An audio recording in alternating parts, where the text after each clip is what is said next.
The Surviving Generations of the Holocaust, based in Seattle, Washington, has taken on the project of videotaping eyewitness accounts of the Holocaust from those individuals who survived the Nazi reign of terror. Millions of people were annihilated just because they were Jewish. The goals of this project are, first, to educate the current and future generations about the Holocaust with the hope that those who learn what happened will not allow it to happen again, never again, to any group of people. Second, to refute false allegations by neo-Nazis and revisionist historians that the Holocaust never occurred. And third, to refute the commonly held notion that the Jewish people offered little, if any, resistance to the Nazis. The voices of the dead are silent. The voices of the survivors must live on forever. My name is Mindy Blasky. Today, I am interviewing Wolf Hall, Holocaust survivor who lives in Seattle, Washington. Mr. Hall, can you say your name and birth date? My name is Wolf Hall. I am born in Lodz on 1st of January 1925. My address in Lodz, the street was Nowomiejska 21. What was your name before the war, Mr. Hall? My name before the war was Wolf Hausspiegel. And your father's name? Was Chemia Hausspiegel. And your mother's maiden name? Was Sprinza. Oh boy, I forgot the Sprinza's name. How about Fingerhard. Fingerhard. Mm-hmm. And do you know your grandparents' names also? Only one from my mother's side, I remember. His name was Chaim too. Chaim Fingerhard. Yeah. And what was your father's occupation? My father's occupation was what we call here like a shoemaker. We used to live in the back of that little store. We used to have 2, sometimes 3 people working together with my father. And in the front was a little store where they used to sell it. Sell the shoes? Right. And can you name the other children in your family and tell us when they were born? Well, I gave you all the names, and we're going to go 2 years up for me. I had my oldest brother was Leibisch, he was 2 years older. Next was Esther, another 2 years up. And then was Regina, and Sarah, Nadja, and Bella. And So all 2 years different. 2 years apart. Mm-hmm. And so how many were you altogether? 7 children, and I 7 was children. the youngest. You were the youngest.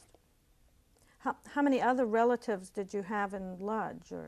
Well, a lot of them, which I cannot name it, but we are a big family. You can imagine all my mother's sisters and my father's, they all had big families. So more than a dozen other relatives. Way more than a dozen. Well, how much or what kind of involvement did your family have in Jewish affairs in Lodz? Well, as far as I can tell you, only like any religious Jew in Poland, except the business, they used to go to the synagogue on Saturday and holidays and come home and they visit each other in the weekends. That's as far as I can tell. And how were your relations with Gentiles in Lodz? Well, we didn't have too much relation with Gentiles because there wasn't any in the neighborhood where we used to live. The only Gentiles we had the relationship is at school when I started going. Because we were always in Poland, we had boys separate and girls separate schools. What was your neighborhood like in Lodz? Well, the whole neighborhood was almost 95% Jewish neighborhood. Are there any friends that you remember from Lodz? Yeah, from I have a couple of them, but I still found some pictures, and we were very close friends. Can you identify the In that people? picture, I can identify to my left. His name was Abraham. The other side, I don't even remember his name. In that picture, which is now. What about in the center? In the center, that's me. That's you, Yeah. before the war. Mm-hmm. Did these friends of yours, did they survive the war? I have no idea. We separated in 39, and that's the last I know about him. You never were able to meet No. up with them again. And in your home life, did you engage in sports, or did you go to school, or what kind of life were you living? Well, I live in life. I used, in the start with, in the beginning, I was very small. I used to go in the morning to public school. Afternoon, I used to have to go to Hebrew school. In about, I would say, the third or the fourth grade, I wouldn't say exactly, I started going. There was one school. I was a Jewish, but a public school in the one. Mm-hmm. So we used to go to that school in the morning. I was Polish. In the afternoon, we changed the teachers in the same school, and we learned Hebrew. Did you experience any anti-Semitic incidents in the public school at any time? Yes. For every little thing, they used to call us by the name Jew. And it was kind of a common thing in Poland. And you felt in the school this was happening? Yeah. Did you graduate school? No, it was my last year when the war broke out, and I stopped me right in the middle. I didn't graduate from school. And what year was that? It was 1939. And why didn't you graduate? Because I was Jewish and we couldn't go to school anymore. And how old were you at that time? By 14, almost 14, by 13 years old. Mm-hmm. Do you remember in 1933 when Hitler came to power, was there any concern in your family about that? Yes. Because my mother had a sister that lived in Germany. And as far as, well, I was small, but as far as I know, they were talking about it, that she was able to sell most of the things. She was a little bit, well, according to our living, she was a little bit wealthier than we were. And she was be able to sell everything and get out to Australia, as far as I know, just from talking. The whole story is kind of blended to me. And she left to Australia after the war. I tried to contact everything I could, but I never could find her. Did you or your family know of the anti-Jewish occurrences in Germany, such as Kristallnacht in 1938? Or Yes, we know about that. Well, we were not involved, but we know that because in 1933 I used to send out the Jews from Germany, most forced out in lots of camps to Europe, to Poland. So you heard of this Right. from others. Did you hear Not that I much understood about it, but I heard of it. Did you also hear of concentration camps or extermination camps? Not in that time, no. Can you describe the day that the Nazis occupied Lodz? Well, as far, yeah, I do remember that day because they used to come in some motorcycles right in the front, because we lived pretty close to the Magistrate. It's like I would say here, the city hall.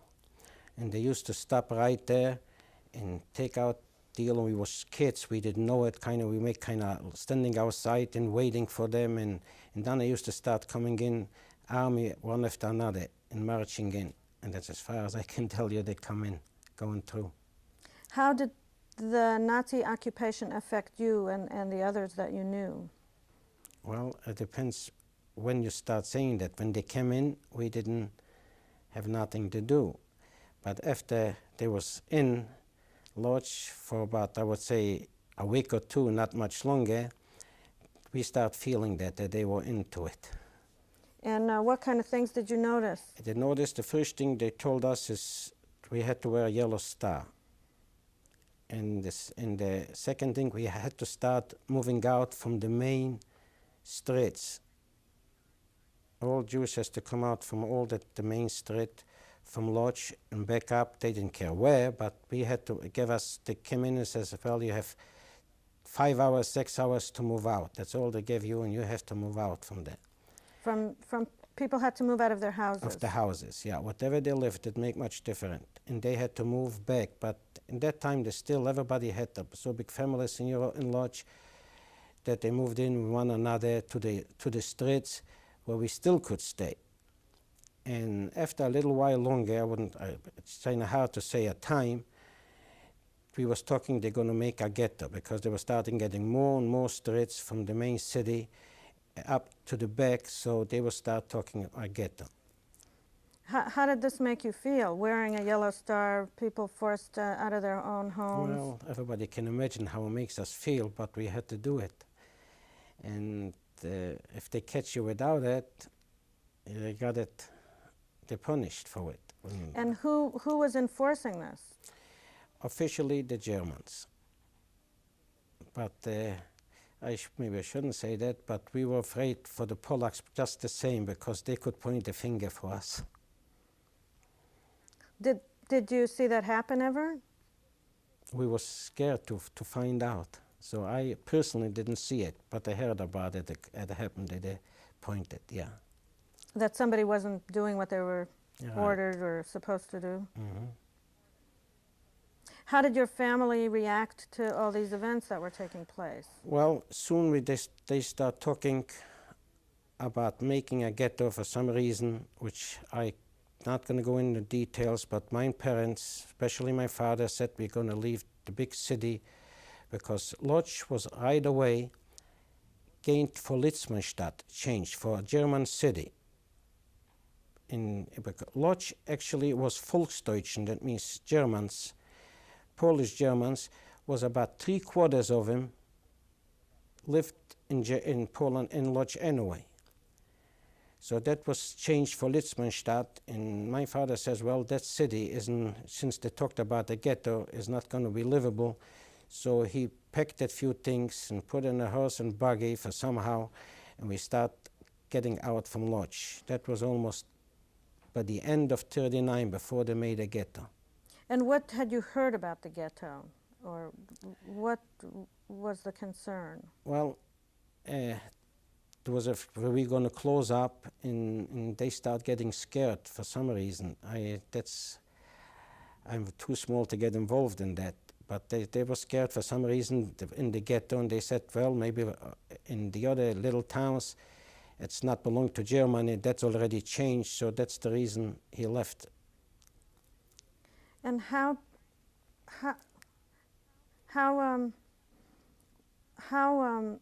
big was Lodz? Lodz has a little over 1 million people. Mm-hmm. And how many Jews were? About 350,000. It was divided almost in three. It was about 350,000 Jews in about the same amount of Germans, what they call Volksdeutschen, and the rest Poles. When your parents decided to leave Lodz, were you involved in the decision about that? No. Back home, kids doesn't get involved in decisions. That's not now. Okay, and so what happened when your parents, they decided to leave Lodz? How did they leave? We start traveling. How? By horse and buggy, and did you take the family, everybody? All the family on top of it. There was, matter of fact, there was me and my married sisters with one sister had 2 children. Her husband stayed back for some reason. He says, whatever we're going to go to let him know, which we never saw him before. After that, I mean. And we start traveling. It was about the whole family, all the sisters and my brother, my parents. We traveled. I don't know for how many days and nights we kept traveling. We stopped and traveled. Where did you, do you remember any places you passed? We went to lots of little towns and big towns, and we thought, well, maybe we settled. Then we end up, after a while, I remember that was Lublin, because that was in Poland, they considered it a big city. And he didn't like that either for some reason. We kept going past Lublin, and we ended up about 50 kilometers well, it would be in our language about 35 miles, 36 miles, past Lublin. And we came into this city, and it was still Jewish, pretty happy Jewish life over there. They still used to go to the synagogue, and my father kind of liked it. So we stopped there and we settled in Krasnik. In Krasnik, and this was still in Poland. That was everything here in Poland. That was after quite a little while traveling. Now, when you were traveling, did you ever get stopped or harassed, or was it you were free to be traveling? We're not free. We just traveled, and we was quite a few times scared. But for some reason, we got there. And what was this Krasnik? What was it like? What was the population? What kind of a city was it? It was a very small town. It was kind of market and around houses, and it was most often Jewish, was either professional, you know, like tailors and stores and deal, and the rest of them around was Polacks, which they used to deal with them. It's a small town life, and everybody knew each other. So do you know the population? I don't know. I really don't know exactly the population. Do you think it would be more than 10,000? Or? I would say about between 10 and 20,000, yeah, something around that. And there were also Jews and Gentiles? Yes. Both? Both, yeah. And when the Nazis were in Poland, were there any noticeable effects in Krasnik when you came and settled there? When we settled that, no, but it didn't take very long that we start noticing that too. And would be, I would say, maybe a few weeks or maybe not even that long, that all of it, when soon they start getting involved, we had to build a Judenrat, that's a Jewish committee, and they were responsible for everything the Germans wanted, and they were to them. That means they had it the easy way. For instance, they have to have so many workers every day to go work to the Germans. So we had to get every morning, and so the Jewish committees said one from each family has to go. That should be enough by that time for so many people. Has to come every morning, and then the Germans came out from all the departments, and they used to say, well, we need for today 10 people, that compartment need for 20 people, and they divided, and we used to go every morning. From our home, I was the one in pretty good shape, and I didn't let go my father, so I went the one to work. So I went every day to work, and I ended up in different places. Did your father need to go? My father's supposed to be the one to go, but they didn't care, actually, one from the family. So They usually my father, because we were the children. But since I was big enough, I went to work, nobody questioned it, as long as one of the family goes to work. And how old were you at this time? This was almost in, between 13 and 14 years old. And the other children? No, the other children didn't have to go, one of them, so far. That was the beginning, I'm talking about it. And were they free to go and wherever they wanted, or? Well, yes and no. Free to go around between, where we lived. But to traveling, it was a different story, because, you were Jewish and you couldn't get travel except they had to put down over there some kind of a mark too. And to go by train, you have to take this off. So it wasn't easy. So you went to work, and who did you work for? For the Germans. And for a while, and then they opened up a place where they assigned us, and that was supposed to be now, from now on, have to go there every day. I was assigned.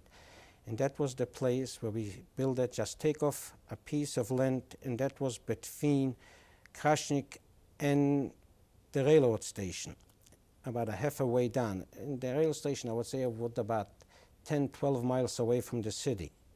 And about 5 to 6 miles outside the city, they took away farmland, and we started building buildings and put in the railroad tracks, because the railroad track was close by, building railroad tracks, and start building a place which we didn't know what is this for. And where were you living? Were you living at home with your family? That's right. We used to go every night about 6, 7 o'clock was the end of it home. And every morning, 7 o'clock, we had to get to the front. We stand up and we march down about, I would say, about 50, 60, sometimes 80 people to that place working. And these 80 people, they were Jews? Most of them Jews. All the labor was done by Jewish people. Were you paid for this work? Were you paid for the work? No, we didn't get paid for work in there. And these people, what was the age range, the youngest to the oldest? Do you have any idea how old these people were that meant to work? Well, it could be from mine age up to about 50 years old, 40, 50 years old. There was all kind of, if they didn't have anybody else from that home that he was elected to go, I was the only one to go. And you were, how old were you say? Almost 14 years old. So you were 13 years old. Yeah. And they didn't pay you. Did they give you food or clothes? No, that we take from home with us, our lunch, whatever we had. How were you getting food in your home? How was that? That's another story. Well, we did everything we can. My father was still working in that, repairing for each other. And those people from Krasnik, they still have lots of contacts with the Polish people and used to bring it in because there was no ghetto at that time. It was still open space. And so my father used to work and make shoemaking or something, and he used to trade that with them and get for food. So he was working at his trade. Yeah. And right there, right after you settled in Krasnik, he just set up again. Yeah, he had brought his tools with him. Well, I don't really know how that happens, but supposing so, or he got the tools from over there, because over there was people like that too. And this was farm country where you were? Right. Most of them was farm country, yeah, all the way around. Mm-hmm. So food was not a problem? It wasn't as much as we wanted, but we still make a living. Okay. And then you say there were not only Jews in this amongst the workers. Did the non-Jews, were they Polish people? Did they get paid? Only professionals, only like carpenters or cement layers. They was free people to come in and out. They were hired to work there. And they actually got paid money. Right. They were a different category. Mm-hmm. And so you did this every day for every single day. How long? We worked on there for, I would say for about 2 or 3 months. I would say it's almost like that. And then all of a sudden, they decided that the Jewish synagogue was right in the middle of that market, and it was 2 of them like that. They put around wires, barbed wire, made a door, and they said all those workers has to sleep in here, made it like a camp. So in the beginning, I was not as bad because it was only the Jewish police. They made it the Jewish committee, and then the Jewish police had to say, watch us. So when we came back from work, we be able to go home for a couple hours, but we have to come back and sleep in that. We took our things from home, and we had to sleep in that synagogue. Were there beds provided? Yeah, the carpenters make kind of double beds, kind of whole long bunk beds, and it was put it in, and we slept in that synagogue. Yeah. So then, did they provide you with food or any? No, supplies? not exactly provided. They supposed to give us, but you know how it is. But we still had to go home at night, and we took something for the next day, back home to mommy. Every night for about an hour or 2, but we had to come back by a certain time. So were you getting several meals a day, or 1 meal a day, or how did that work? Well, when I got home, I took, for the next day, whatever mother gave it to me. We didn't get any So how many food times a day did you eat? Well, usually what I got from home, and then when I came back home at night. So twice a day? Twice a day most of the time, or we could eat it whatever we wanted. That's all we got. And was that enough food for you? Were you satisfied with the amount of food? Well, for some reason at that time nothing was enough. No matter what you eat and what you don't eat, we were always hungry for some reason. You worked And all day? we worked all day, And this was labor work? labor work, and hard labor work. To build that was hard labor work. I went into the glass company, that means to the railroad, and we built those railroad to get into that camp. I was supposed to be the better commander because we was the strongest people to, to carry those railroad tracks to building, and we were treated sometimes to get some food for that. That's the German give us, a civilian too from that company, but we were working very hard all day long to build those trucks to get in there. Now, the people that watched you during this period of time, were they cruel or were they kind, or how would you describe them? That's kind of hard to describe. It depends on what mood they got up. If they got up in a bad mood, no matter you did right or wrong, they hit you. Every one of them, for some reason, was in style. Everybody had a horse whip, or they used it or not. Every one from them walked around with a horse whip. A whip? Yeah. And if they didn't like you, for some reason, you didn't have to do nothing wrong, you get hit. From the back, from the front, that doesn't make any difference. That was the civilian. There was no camp that time yet, and that only the civilian, came from Germany, what they worked for that company, Schmidt and Young. And what was the guards' nationality? Were they German? That time we didn't have any guards. There was only. So who had the whips? The German civilian. There was civilian workers from that company, what the builders. So they worked with you. No. They were in that place to build a barrack, and they stayed there. They camped down. There was two companies coming down from Germany. That's the two biggest companies. One was Schmidt and Young, what was the builders. They built that deal. And another company, what the name was Vifo, and there was the professional what they built all the tanks and all electricity and everything else. All those was civilian from a private company from Germany. But they was the ones who they supposed to be in charge of us in the beginning. And what was this building, the purpose, or what was this happening that you were doing? Well, in the beginning, we actually didn't know what we were doing.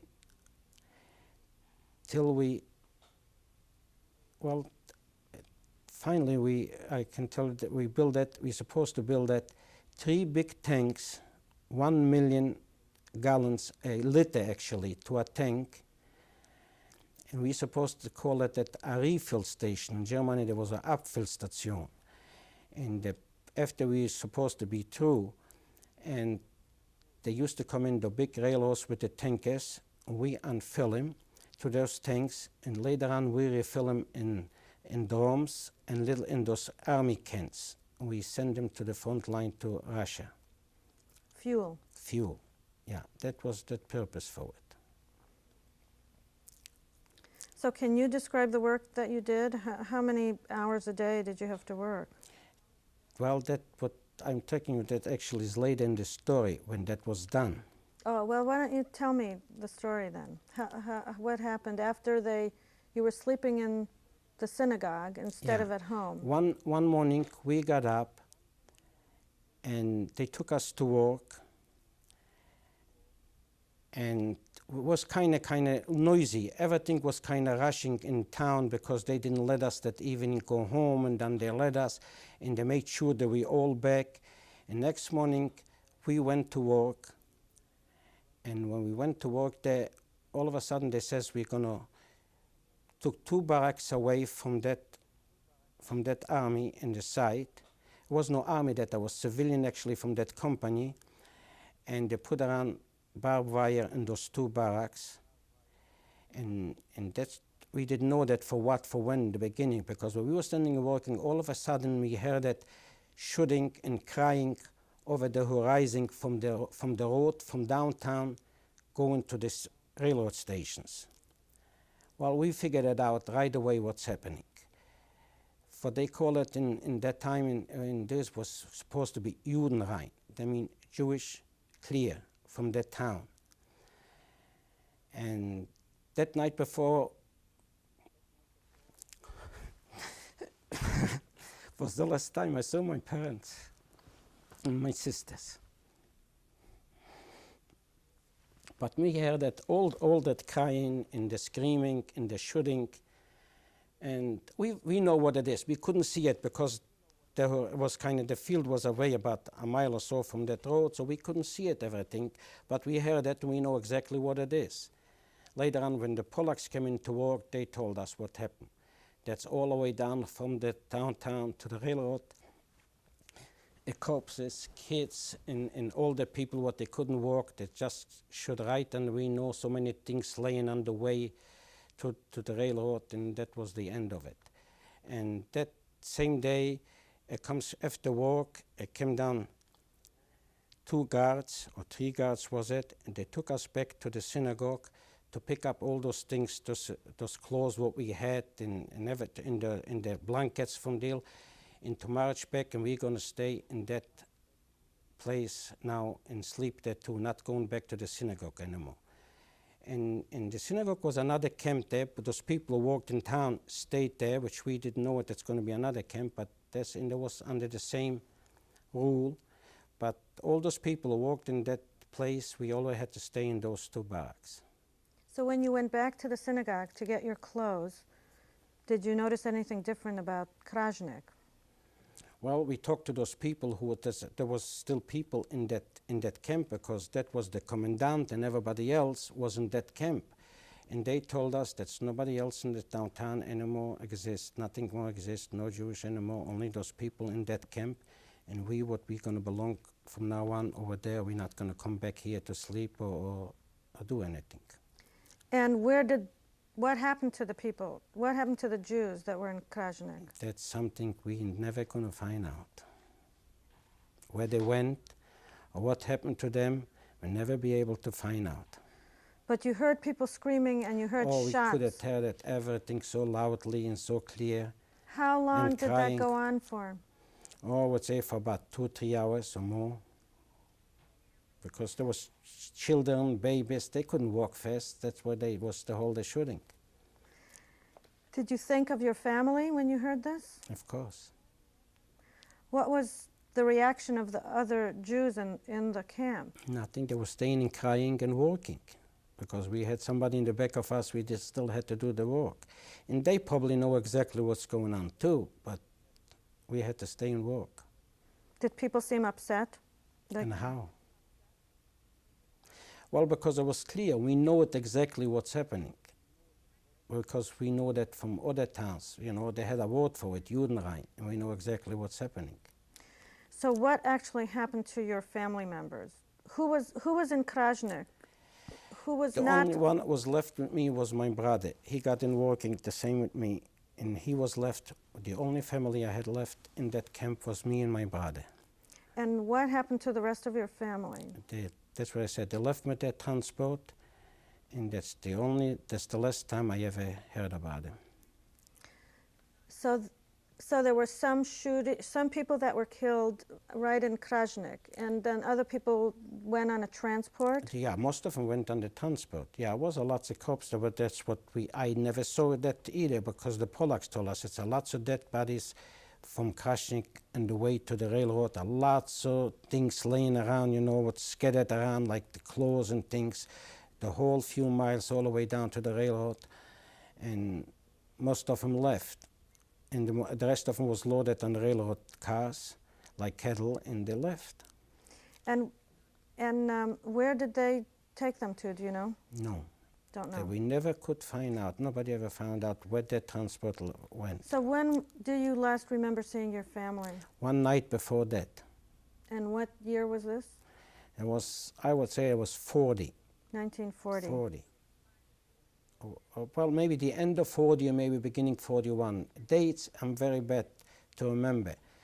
Time, yes, but dates or names, it's very bad. Can you identify this photograph? That's my sister. That's about the third one up. I had one sister younger than her. Her name was Regina. This is Regina? Yeah. And did she survive? No, I didn't have anybody to survive from my family.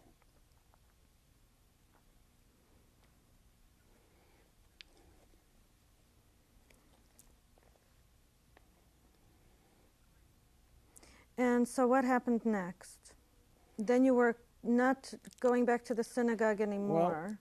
We not get Were you back over still there. working at the camp? At that time I was working, and I was the one who was connecting those little cars, what is connected for digging. We used to carry from one side to another to build up for the railroad, for the trucks and deal. And I was the one who connects those little cars. After they were filled up, he backed it up, and I used to connect one to the other, and that was my job after that.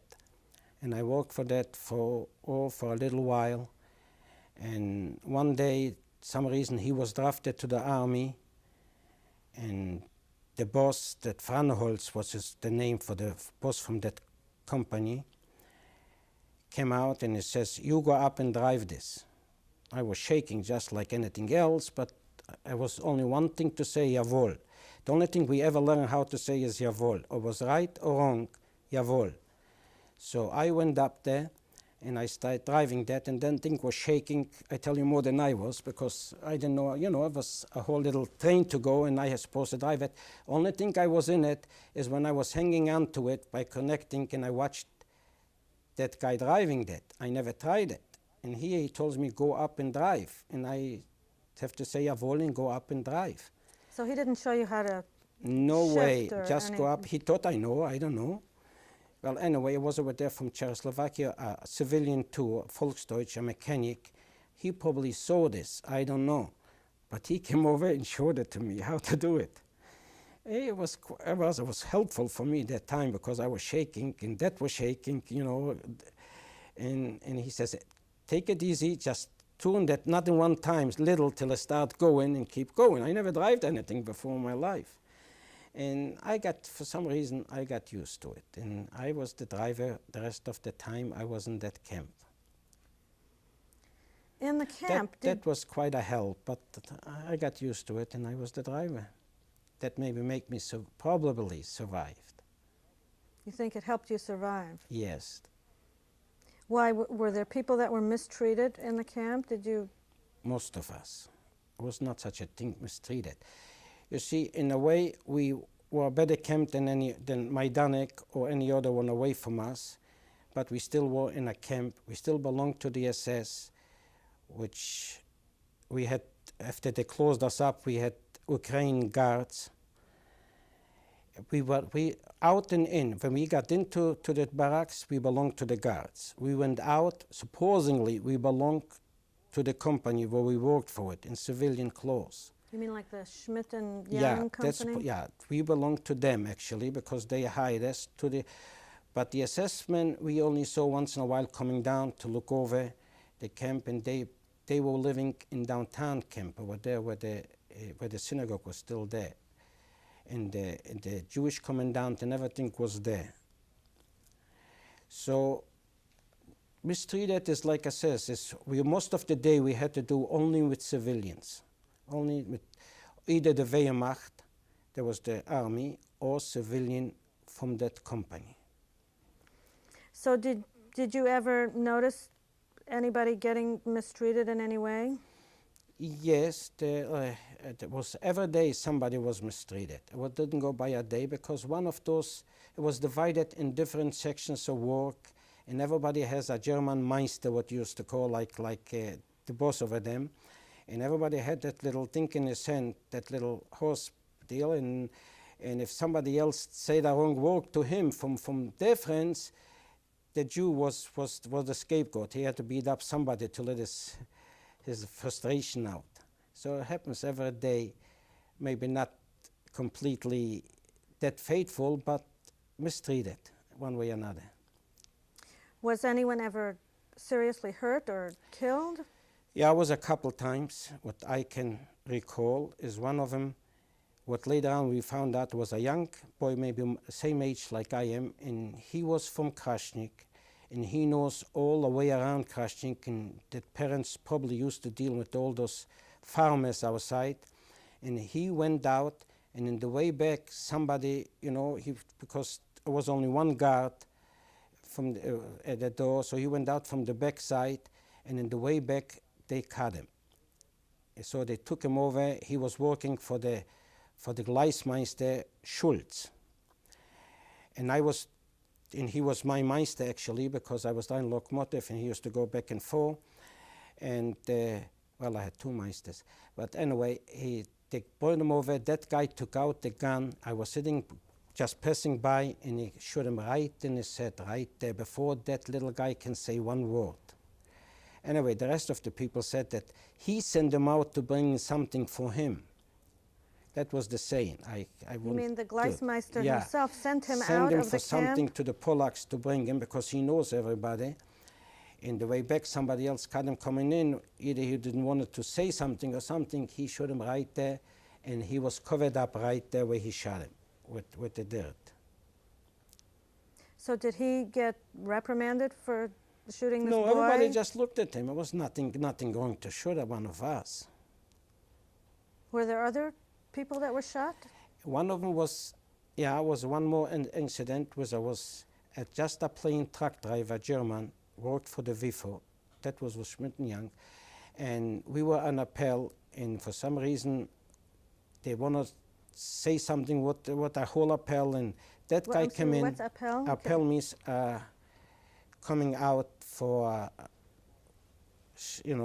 roll, what you call it, a call roll. Roll call. A roll call. Uh-huh. You were standing in the roll call. Roll call. And across of me was standing another bunch in a truck driver by the name of Adams. He came in with a joke and started laughing, and he said, and he never did anybody wrong before. I have to put that point. He took out a gun and he started pointing. You see, if you guys gonna do wrong, you see, I'm gonna shoot you. And that gun went off right in that guy's throat. In a Jew's throat? In the Jew's throat, because he just pointed. I don't think he meant it or not meant it, that's not the point. But that gun went off right across from me, and that guy fell down right in the front of me. I mean, of us. The whole deal was only that many people. And everybody started laughing from the Germans. It happened. It's just like a joke. So he wasn't reprimanded or punished? It was just a joke, like I said. I was just laughing, but that happens, those two I can recall just like what happened just now in the front of me, because I was close by.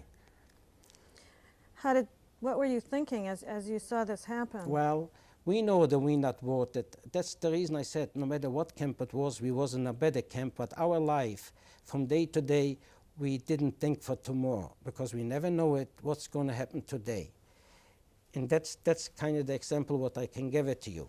So no matter you were in a concentration camp, you had maybe living was worse than ours, but anything else was, we just as scared for our life, just the same way, because we never know it.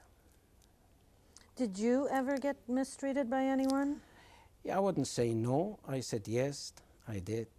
Or they meant it or not. I always, I got a few times hit too with this horse. Do you remember any specific incidents where you were afraid or where you were hurt? Or? Well, one time I'm going to tell you anyway, but it's kind of hard to believe. My Meister Steinberger, what he was the deal from that deal, and he never, for some reason, I kind of feel like I'm not afraid of him. Well, he was a very bad guy. When he got mad, he used to beat everybody, or he was worth it or not. But for some reason, I feel like he treats me nice. And I was in the winter time, I remember that, and there was nothing outside. We couldn't drive that, and I was in the shop repairing. And there was my helper with me over there, what he used. When I became a driver, I had another guy doing that, hanging up. And he asked me why I said it, I don't know. And he asked me, what are you doing? And I said, nothing. And what is he doing? Who asked you? That Meister Steinberger. Oh, he came in? He came in. And he said, what are you doing here? And I said, nothing. And he said, what is he doing? And I said, he's helping me. And it was the worst thing I ever said since I was in camp. That guy lifted up a 2x4.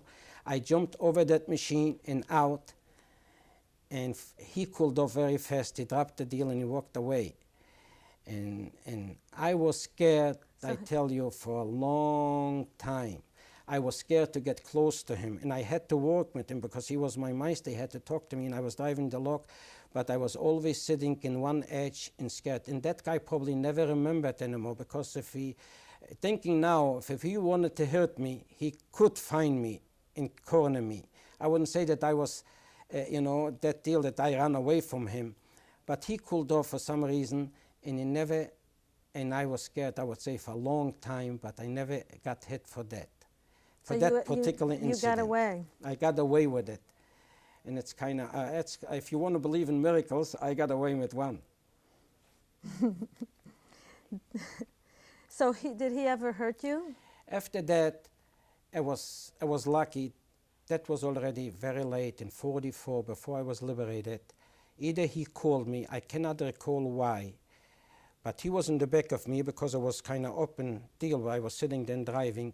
Either he wants to pay my attention and I didn't hear him because of that noise or something, and he took up his horse deal and he hit me and it went over my head, and that end went right in my left eye.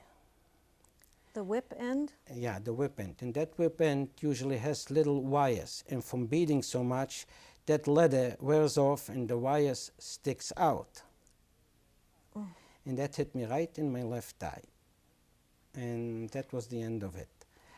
And well, in a way, it's, you see, you can always think unlucky with lucky together. I don't know how to explain that, but that was only a few months before I was liberated.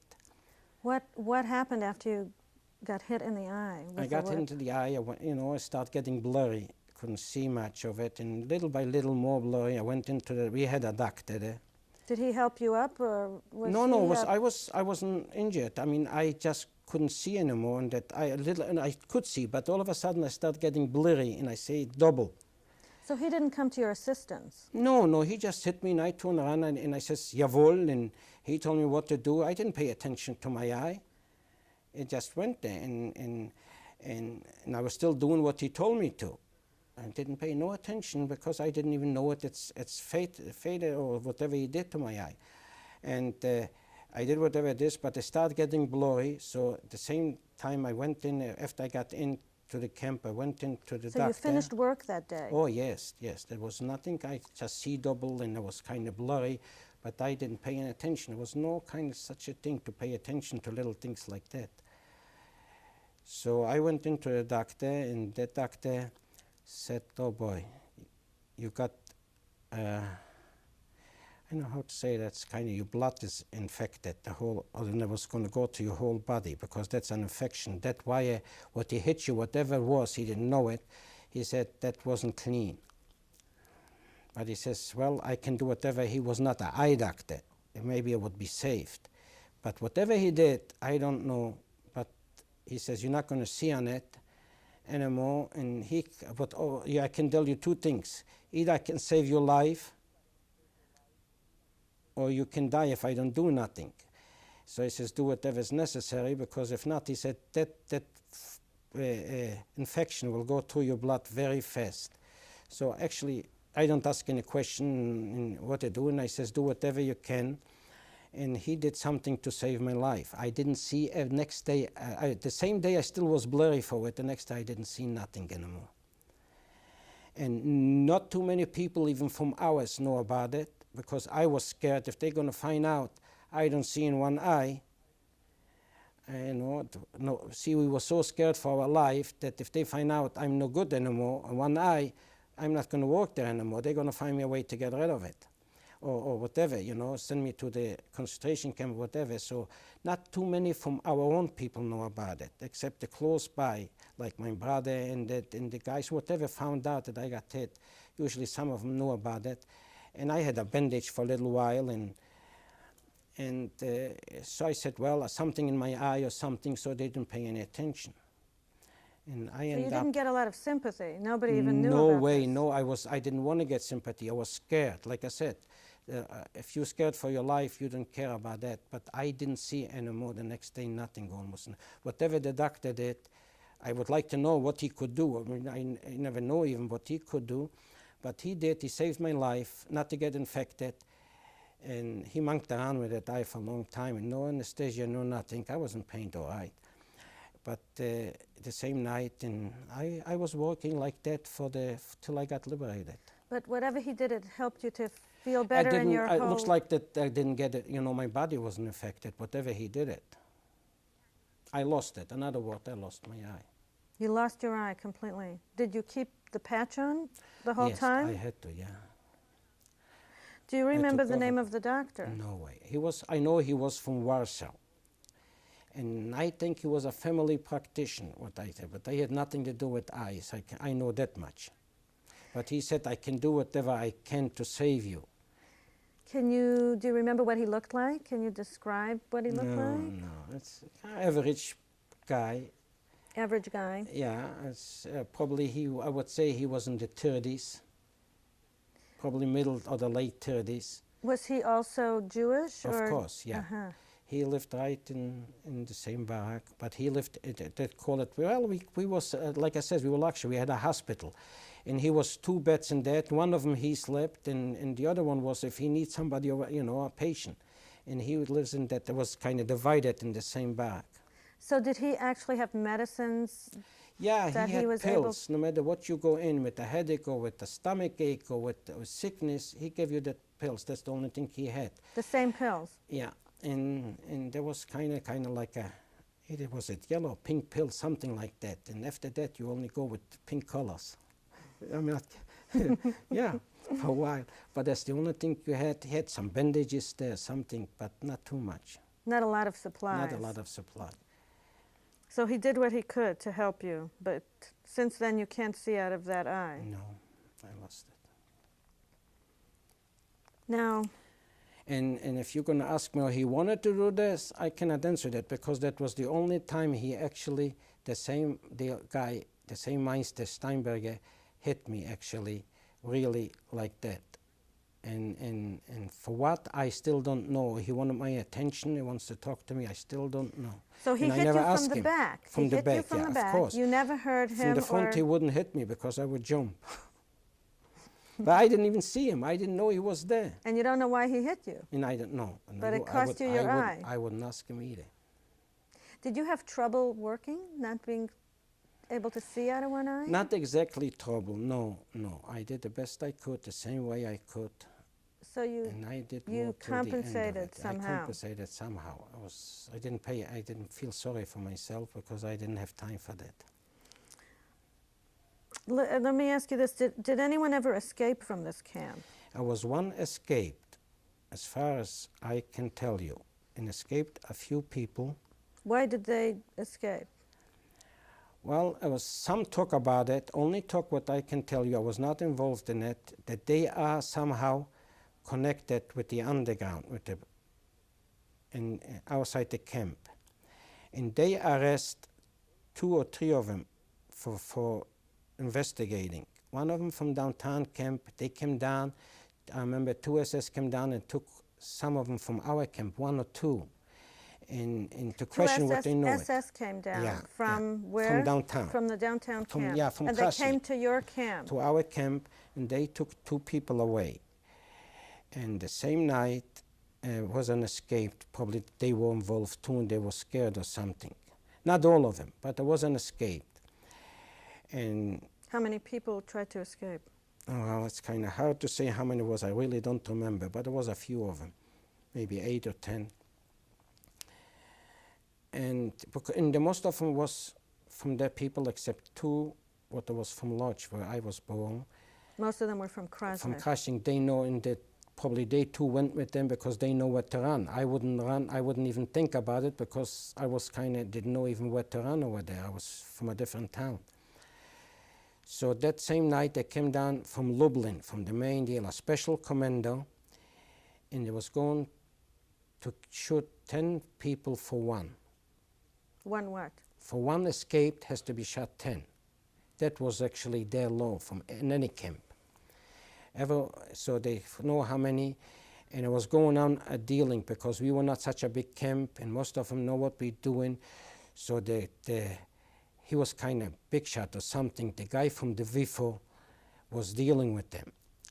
That's what we know, what's going on with the SS. They came down, I think, 2 or 3 SS. The rest of them was Ukraine people. The shooting actually was not SS. The shooting did those guards, the Ukraine guards, what they came with them. A whole commander came down special. Special, because of the escape. Of that escape. How they found out, I don't know, but they came down, and that was happening at night. We all had to go to bed and lay in that, and everybody was shaking, because we didn't know who's going to be ending up outside.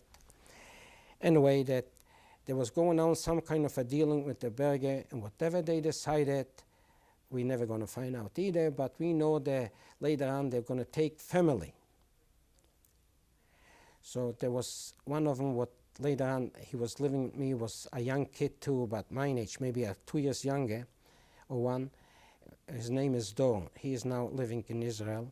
His father, his brother, was between the people they took out. There was a family over there with his connections in the beginning with the Germans, something. He had his whole family. He has a wife and 1 child. They took him out. And what happened? And they took a few more. For some reason, they didn't take 10 for 1, but they took only family, and they end up, I would say, with about 8 or 10 people from us. And they came into the barracks, and they called the names outside. So we had an idea what's going to happen to that people. And after they got the whole deal together, they took him to the back of that camp, to the back of the fence, all the way down to the end of it, right next to the fence, and they shot him out, right there. Next morning we had to go up, and they took people from us, we digged a grave, and we buried them right there by the fence. And we could recognize all those people. We recognized this little girl with his mother next to his mother, and the father was on the other side. We could, we know them all by name. And that was from the escaped. Okay, we're going to take a little break. Okay.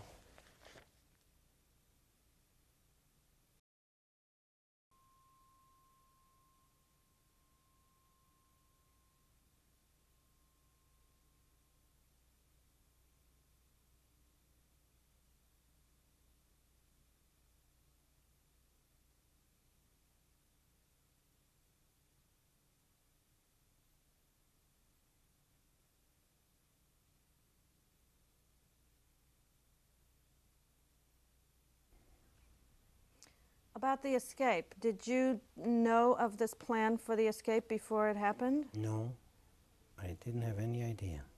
So what was the first you heard of it? Was That this people night? escaped and took us all into to the barracks. Who took you? The guard. So some people escaped, and we all had to go into the barracks and stay inside. That's all we know about it. Till the night come, and they came in that special commando, and that's what happened. Now, these people that escaped, were they from your barracks? No. Where were they from? From the next barrack. We only got 2 barracks. There's 2 barracks, and they were from the other one. Well, I was from the same barrack, some of them, but from the next room, not from the room, because the barracks had 3 rooms divided. I was from the same barrack, but some of them was from the next room. Some from the next room and some from the next barracks? From the next barrack, yeah. Do you know the names of these people that escaped? Yeah, some of them is the father and the son what they got shot. One of the son was escaped. That was Dawn, which is still alive. And Dorn, is that his first name? Dawn is still a family name. And what was his first name? Moshe. Moshe Dorn. Right. He was one of the people that escaped. That escaped. Any other names? Kurchik, he was from Lodz, from the same city I am. One of them was, I'm pretty sure was Banach, was the people from Krasnik. Most of them, the rest of them was all from the same city, from Krasnik. And these people you think were somehow connected with the underground, or the... That's what they supposedly, I really cannot say something about. So there was a Jewish underground, or was... I don't know. You don't know anything more? Yeah, we more? had Jewish underground, of course, but they had some connections. It was Polish and it was Jewish. It was connected, some of them. Later on we found out. But when the escape happens, we didn't know it. I was kind of on our own. The rest of the people didn't know about it. So you didn't know anything that there was a Jewish resistance at the time that you were in Oh Krajnik yes, camp? we heard about it. We do know it. Yeah, we know about it. We talked about it. But there was any connected from our people, I didn't know about it. But we know it was underground, yes.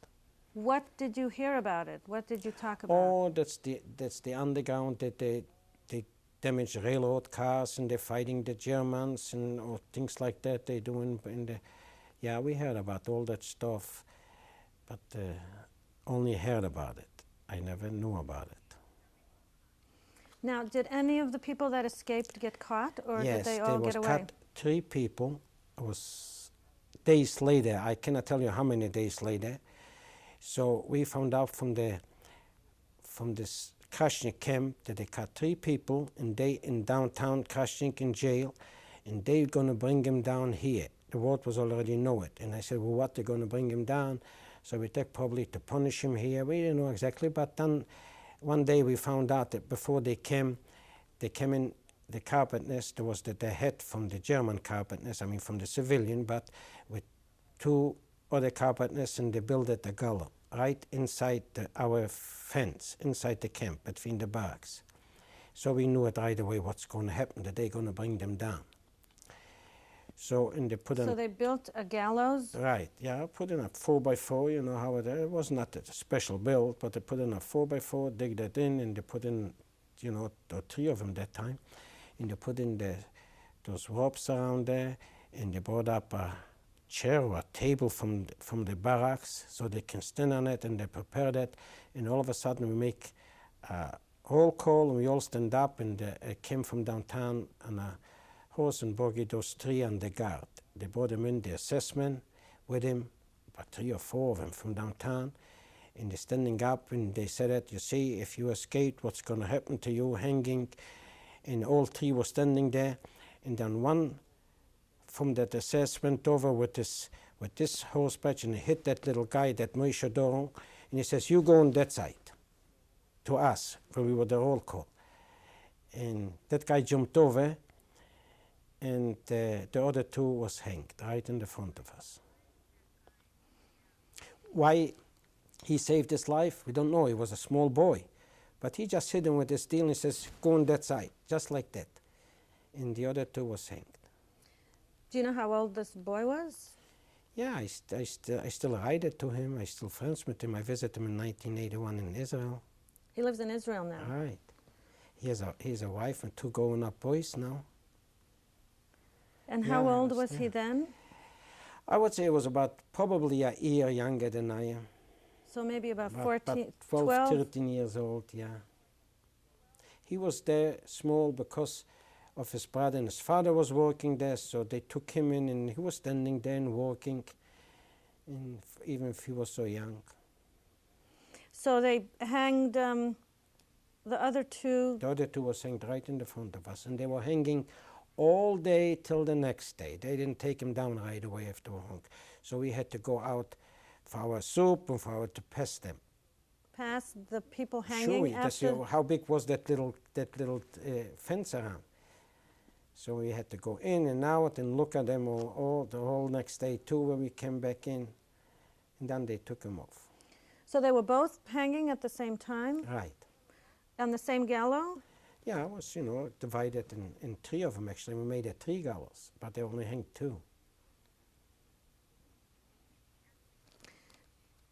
Can you estimate how many people actually got away, escaped, and didn't get caught? I would say about 6 or 7, something like that. One of them came back after the war, which I know about it.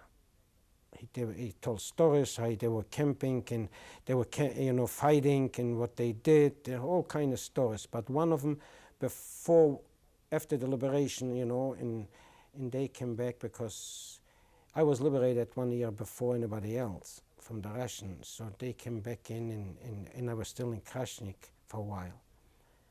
And I know one of them came back from the escapees. And who was he? Do you know his name? I don't know, but I know him personally because I talked to him. And that was the only one. We asked about the rest of them, and he says one of them or two got killed during fighting. The rest of them was transferred someplace else. He didn't know exactly from the rest of them either. But he knew from a couple of them what they got killed fighting. In the resistance? In the resistance, yeah. Were there any other tries of people to escape? Any attempts Not that I to know escape? of, no. Till the end of it, when we all escaped, our group. Okay. Before we get to that, I was going to ask you if there were any other things in the camp that people were helping each other, or any instances Yeah, where... there was one boy, which I showed you the picture, which he lives in Israel too.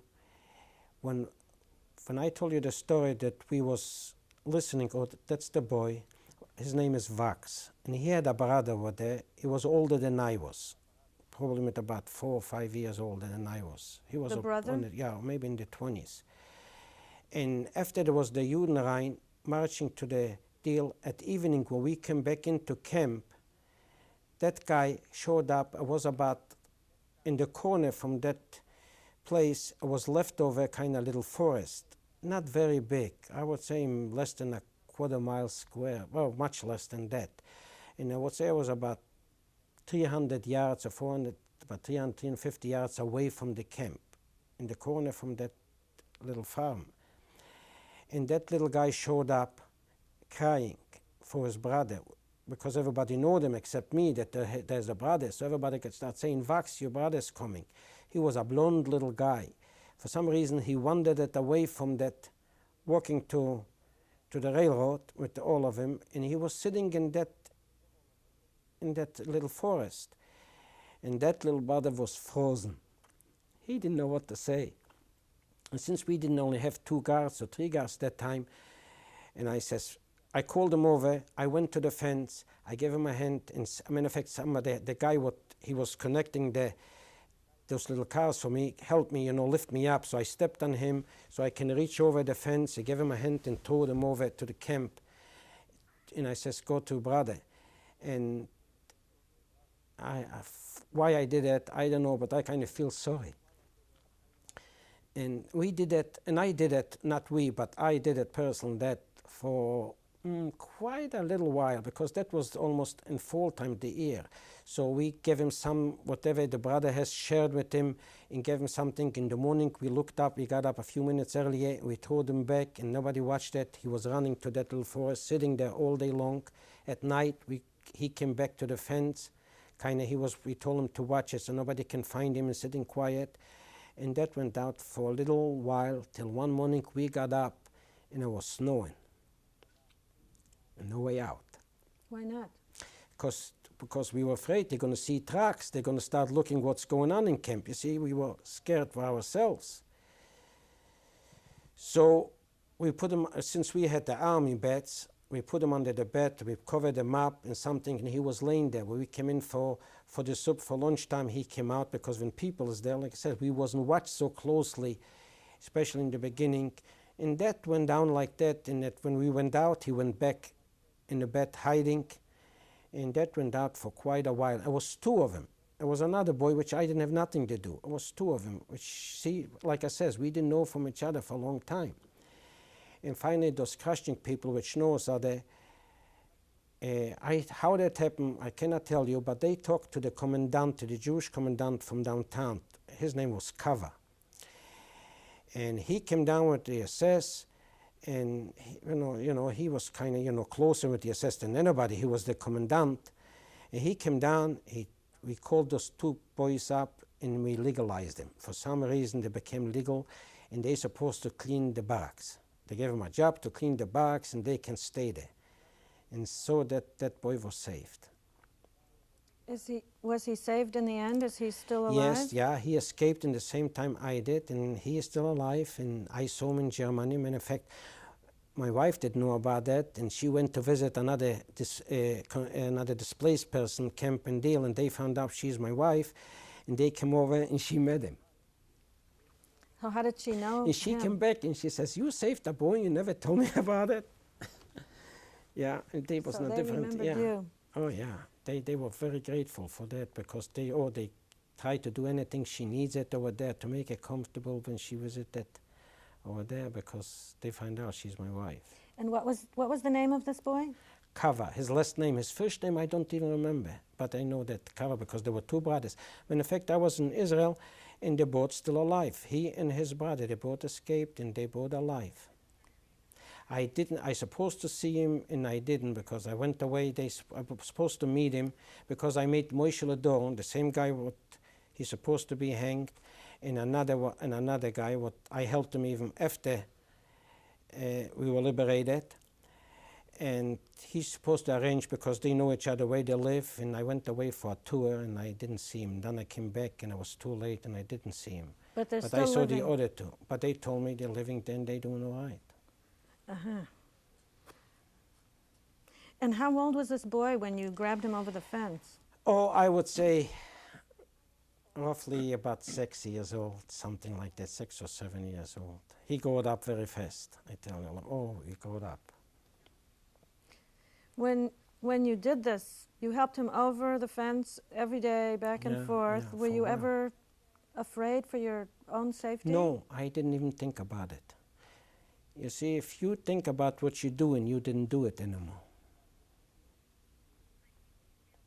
I just did it instantly. I did it.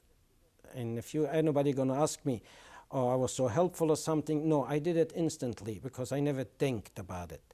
Because anytime you want to do something in a camp like that, and those people who think never did it, and that's what, and lots of them didn't survive because of that. Who is right, who is wrong, I won't tell you, but I didn't think. But this was probably dangerous, you realized. Yes, if they catch me, I could be shot right there with no questions why I did it, or what you're doing. Things like that, if it happens, like I said, if they catch the guy coming back, they didn't ask him where he went or what. They took out the gun and they shoot him. That would happen probably for that too. So if they catch me doing that, yes, I would be shot for it. Were there any other situations where you took some risks? Yes, I took some risk. I was selling diesel. Not selling actually, because I didn't get any money. There was a Polish girl. How we got together, I really, to be truthful, I don't remember how we got together, but for some reason we got together because I could go by and talk to everybody all day long. I mean, we were not watched for SS, only for civilians, so we could talk. Later on, we even talked less after that happened because we were afraid somebody might find out. And I used to have a little can for about 1 liter. Now we know how big a liter is. And I used to fill it up with diesel and go outside that camp, because when I drove out to change lanes, I had to go outside after that gate. And I digged a little hole there by hand, and I just to cover up, not deep, just to be covered up, nobody can see a can. And I filled it up, and because that was no problem to have that diesel, was nothing to be worried about it, because I could have as much as I wanted, only I didn't have nowhere to put it. So I filled up that can and I left it there. When she went home, she picked this one up. She used to bring it back next day, and she used to leave bread, piece of cheese sometimes, or a piece, whatever she had, she used to bring me. And she made business from then, but for me it was, what do I need money for?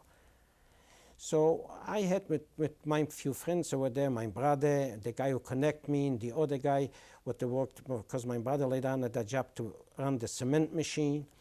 And we didn't have to save for next day, because I wouldn't carry around food where I'm getting it from. So we ate, and that's all we got from that.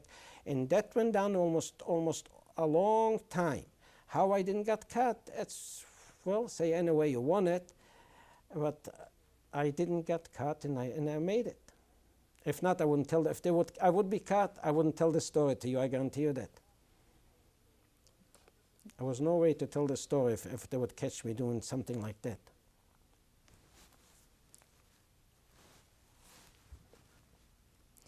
Now,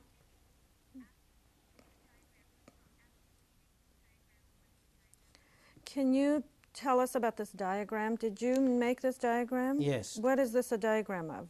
That's the diagram where you got those wires, those power wires around. That's the 2 barracks where they took it away for us. And in the front of that one to my right, that was later on, that was the guard from the Wehrmacht to get into that gate, what you see it, those round one, what I made a diagram. And in the back of that was living civilian Germans from the WIFO company. Are you talking about the barracks that are circled right now? Yeah. This was the barracks Where that was at the front fenced was off. the guard, yeah. Fenced off for the Jews. Yeah, and Where you that was stayed. after that was the fence. After that barrack where we started the fence. It was a little space in between, and then we started the fence, yeah. And in the front of that barrack where you see one of them, that was more barracks over there than that one. I didn't tell all the barracks, it was more than that, because that was where the civilians lived, and there was some of them where the Wehrmacht lived. There was quite it was about, I would say, about another, what is not in that drawing, at least another 4 barracks or so, or maybe 5. And those barracks, were they any different from the barracks that you were in? No, because we took away just the steel that was built in the beginning. There was built later on more barracks, because they just took, that's why we didn't have a special camp. There was no time, because when they made that Judenrein, they just put the fence around 2 barracks, and it says you're going to stay there, and that was staying like that, the same type. Okay. Only it was more beds in that than for them, but the barracks itself was the same. The one you were in was more crowded with more crowded, beds? Right. Now, in this first barracks, who lived in this barracks, in the first barracks? Behind the fence or from the front? What is circled? Outside of the fence where it's circled. Oh, the first one was the circle. That was the front. What I got at the deal was the guard. Was just a guard place. Divided. That barrack was divided to go into that place, and in the back was only civilian from that company WIFO. Only those people, civilian Germans, from that was living in that barrack. And the guards, what nationality were the guards? That was German, plain army, German army.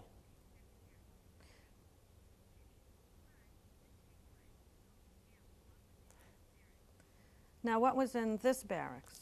This barrack was divided in 3, and I was living actually in the middle of that barrack, the second from the window, the second bed from the window. And to my left side, from that middle barrack, that was my place. The other one was all people. It was divided in 3. It was only beds, and there was only for Jews. And most of them from here worked for the Schmidt and Young company. So there were only Jewish people in this barracks? In this barrack, right. And I was in the middle of it. How many people do you think were estimated in this building? I would estimate it between 80 and 100, something like that. In that one building? In that one building, yeah. Now, that circle here, that's divided in 3 again. Is in the top of that one is outside the gate. That barbed wire is connected from both ends of that building, not going through that building.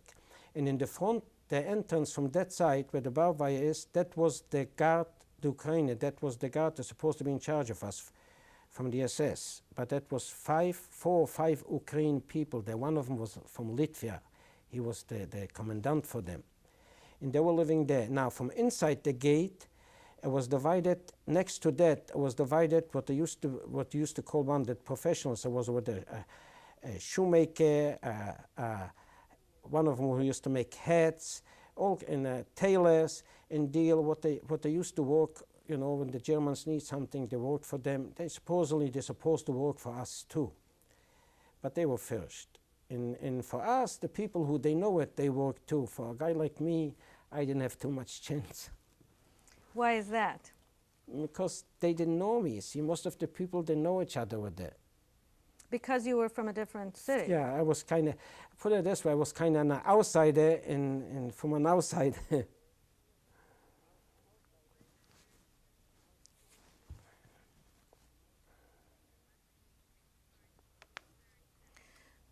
Now, one section in that barracks was the craftspeople, the tailor, the Right, shoemaker, and right. one section was the That guard. was the and middle what was one, the and third yeah. section? The third section lives most of them from the WIFO company, Jewish from the WIFO company, the Jewish worker from the WIFO.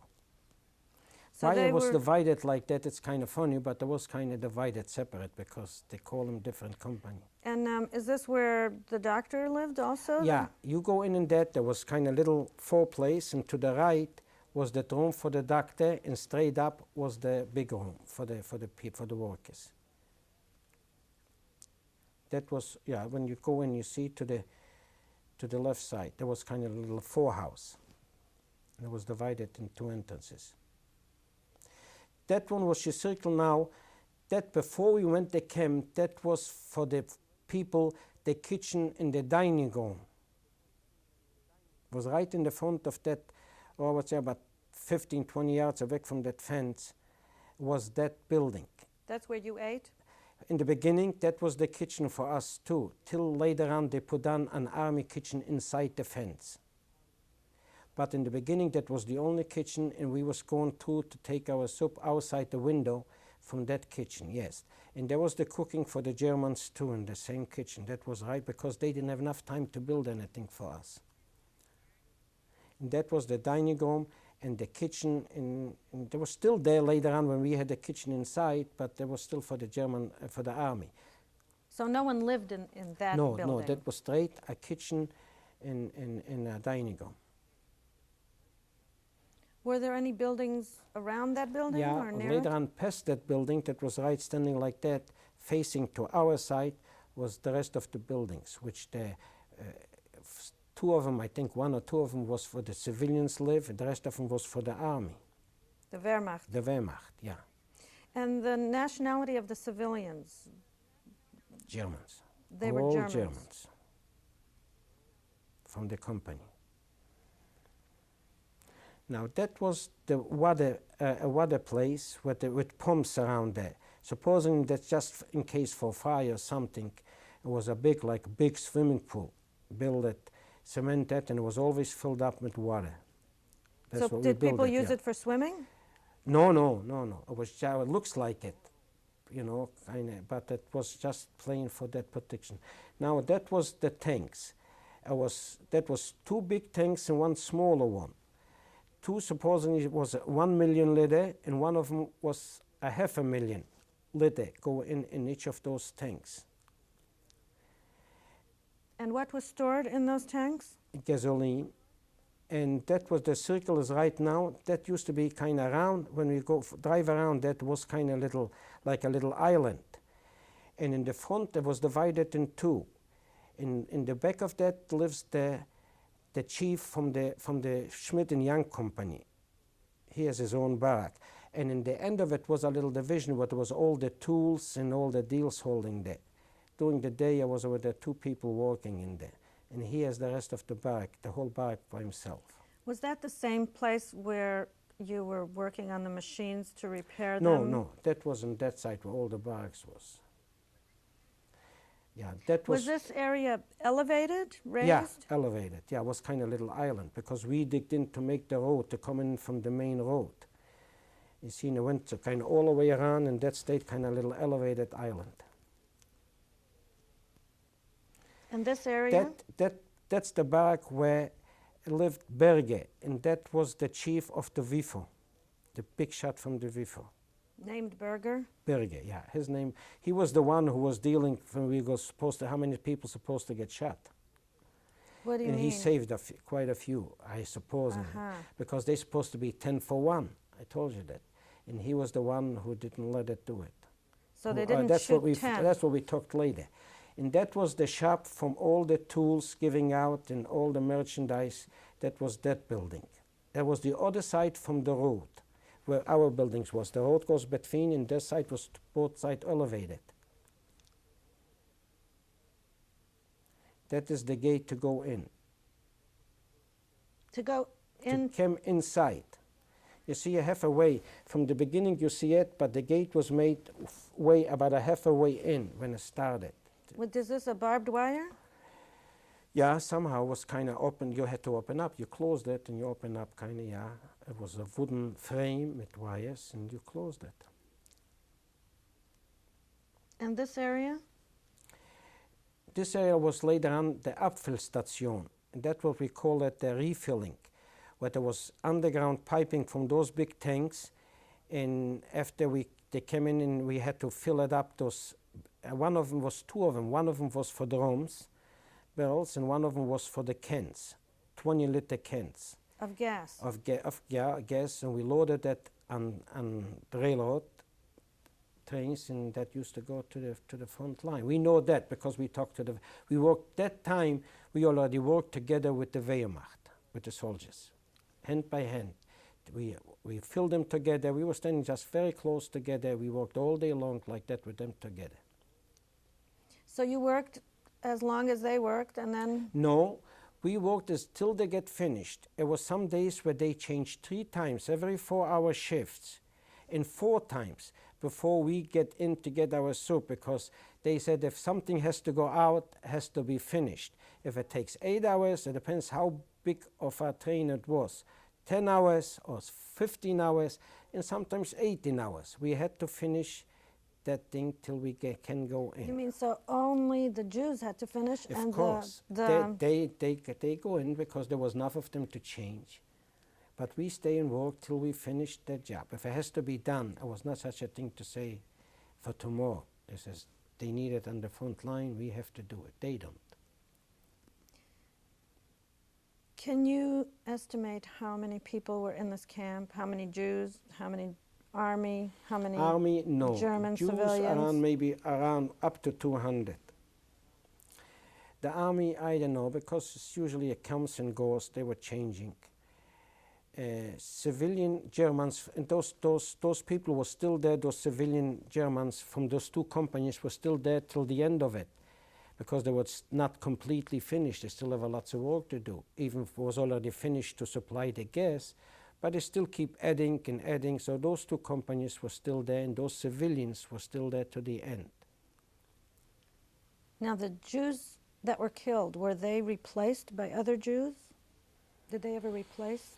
Well, once we get in a few of them, because it was supposedly, but they didn't last very long, and they took them someplace away again, and something like that, but they were there for a short time, and they went away again to another camp. I don't really. Did you hear or see any other camps? Yes, I went twice in my life to Majdanek. That was in Lublin, 50 kilometers away. Once we went there for food, for supplies, and once we went there we got some clothes. What was Majdanek? Majdanek was a concentration camp, a completely concentration camp, where they went to the uniforms. What uniforms? That concentration camp, those stripes. So you went over there one time? Once, in that same Adam what they killed, that he was the driver. The same Adams who killed? That what I told before, accidentally, he was drunk. That's what he said. But he was drunk. He was the driver. He was just the driver. And we went about 2 or 3 of us. Why I was chosen, I don't know. But some reason they used to choose 2 or 3 on the truck. No guards, just the Adams. We were sitting in the back. And we went to Majdanek. And let me tell you, I was in a camp. But when I get into that camp, I never was so scared in all those years I was in that camp, and I was in that couple hours I was in that camp. I was holding on to that truck like that was my savior. So scary was it. What did you see in that camp? I saw those people, and all you can see it is just skeletons, just bones. Skeleton, you mean? Skeletons, yeah. Just plain you could count every bone of them. And they didn't look like human at all, I tell you. And that's the first time I ever saw somebody in a concentration camp, because usually we didn't go out from our camp. And soon they said, load it up what we have to load. We ran back and loaded and back on the truck. We was afraid they might forget me or something, all 3 of us. We were so scared we were holding on to that truck like. Did you have any conversations with any of the No, people? oh, we were, like I said, we were so scared. We didn't want. Were afraid to look at them. Were they Jews? Of course. Can- Only Jews. And you said they were wearing, what were they wearing? Those striped pants and jackets. Were you surprised what you saw? No, we know what the clothes they were wearing, but we were really surprised the way they looked because we heard about it. But you see, from here until you see something like that, it scared us too. Even we came from a camp. Then when we came back, we says that that's not a camp anymore. You know, it looks like it. Your own one didn't seem Yeah, we as kind of bad looked as like that. yeah. Did you know what was going on in Majdanek? Did you Yes. know Yes, that we there did. were Yeah. gas chambers? Or were there gas chambers there? Yes. And you knew that people were yeah, getting in killed? the beginning we didn't, but later on because like I says, we were going out, we had connection already, we saw it, other people went, to other camps from downtown, from that city, so we know it about it. Yes. Did you see any crematoriums or gas not chambers? till after the war, not till I didn't see it, we just know about it. I never went that far. I never went away more than 10 feet from the truck. And you wanted to keep it that way? And I wanted to hold on, it was too far. Did you visit any other camps? No, except Krashnik and ours, which supposedly was supposed to be the same camp. The people in Krashnik would live in the synagogue, and ours, we was at the division. We worked there, and they supposed to be in downtown. When you were in Majdanek, did you see any smoke? No, I didn't look for anything. I just looked for my truck. But the people looked Awful. awful. Half dead. They hardly walked. And when I start looking, when we start already driving, then we looked back on them because we were so scared.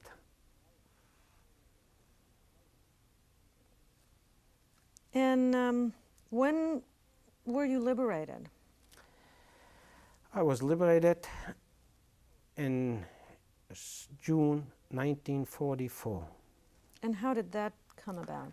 Okay, that come about it. They came out and they make a roll call and they said we all going to downtown to the other camp. Who said this? The commandant, that was the Germans already, the SS came down. And we're going to get all walking to downtown, and from downtown we're going to all get together with the camp from downtown, and we have to walk about 30 miles, is it, to go because the underground blowed up the railroad. We cannot go by railroad, so we don't have a choice. We have to walk that far where we get there, and that was in the other side from a river. It's kind of a river, call it the Wisla of Polish. And in the other side, that Wisla, we're gonna wait for us the railroad. We all gonna have easy from that on and go to Germany. See, they're gonna supply us so we don't have to walk more. Now, why did they tell you why you were going to No on way. this trip? No, they didn't have to tell us. They didn't tell nothing. They just tell us what's going to happen. We all go to Germany, and over there we're going to be safe. That's what they told you. They always was on our side, They always tried to save us. So, the same day after the appel, we all get together. We start marching on the guard. That time was already about 5 or 6 guards around us. And we start marching to downtown, to the Krashnik camp. We came over there, and they start talking that we're gonna try to escape because the Russians are very close, we found out, and that's why we, between us. And they in downtown, they had more connection with the outside that we did, and, from the Polacks coming around and deal. So they said the Russians probably not more than 50 or 60 kilometers away already. So why should we camp? We're gonna run away. So we had to get together. We said, now at night, we're gonna have to start later on a march to go those 30 kilometers. So we got together. We says we're gonna start escapes when we get out of town. Where there is out of town in Krashnik, which I know about it because I was living before they closed up, used to be those brick factories. But she wasn't as modern as here. They still made it by hand and shovel, you know, but it was to make that red brick. We said, over there it's a good chance because it's, you know, digging and you can hide, so we're going to run away. So, okay, and I had my brother with me. My brother was the one who asked me before, why did you do it? He used to think first before he's doing something. You know, Brother, he was smarter than I am, he was older, and he knows what's going to happen if they catch you. He was always the one who warns me, don't do it, they're going to catch you. Why do you have to do it? We can live like that. But like I said, I did it and I didn't think about it. And I think later. What's your brother's name? My brother's name of Jewish, that's Leibish. They used to call him Leon in Poland. So, and I know it, I have to stick with him. If I want to escape and have him with me, I have to hold him. Because I suppose I was the brave one, and he was the smart one.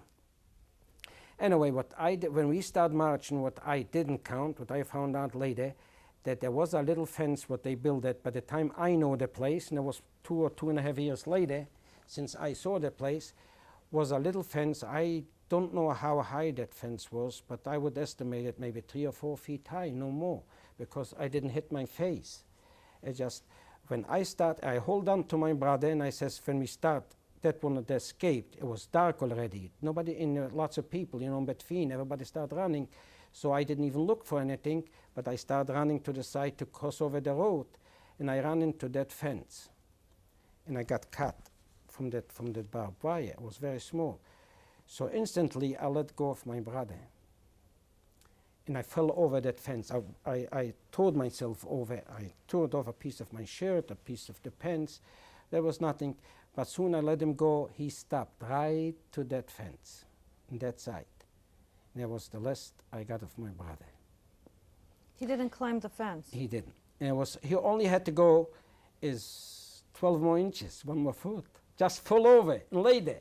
Because it was lucky enough, to everything comes luck, is I cross over from the other side and I stepped climbing, and it looks to me that I was maybe falling down 300 feet, which was not the case, only it looked so long because I fell over. And I climbed from the other side up and I started running, and not too far, all of a sudden we heard a voice in German.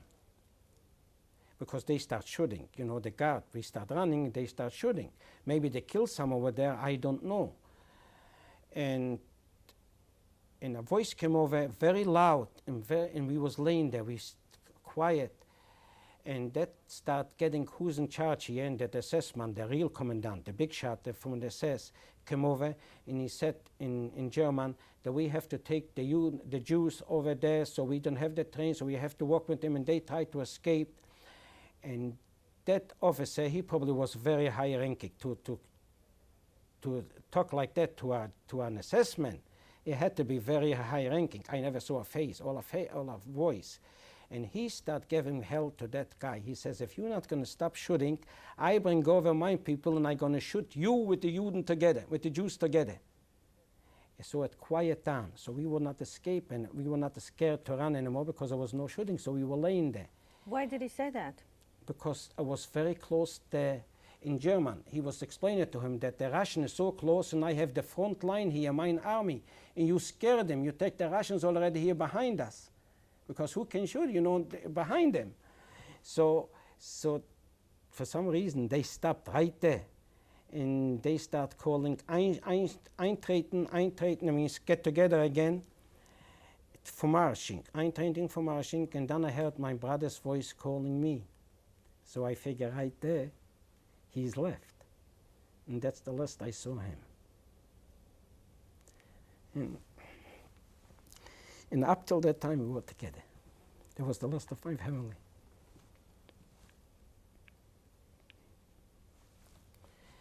And okay, next morning, so we ran away, and we didn't know from each other. Do you say that was the last of your family? That was the last, yeah, because the other family, I didn't see him going.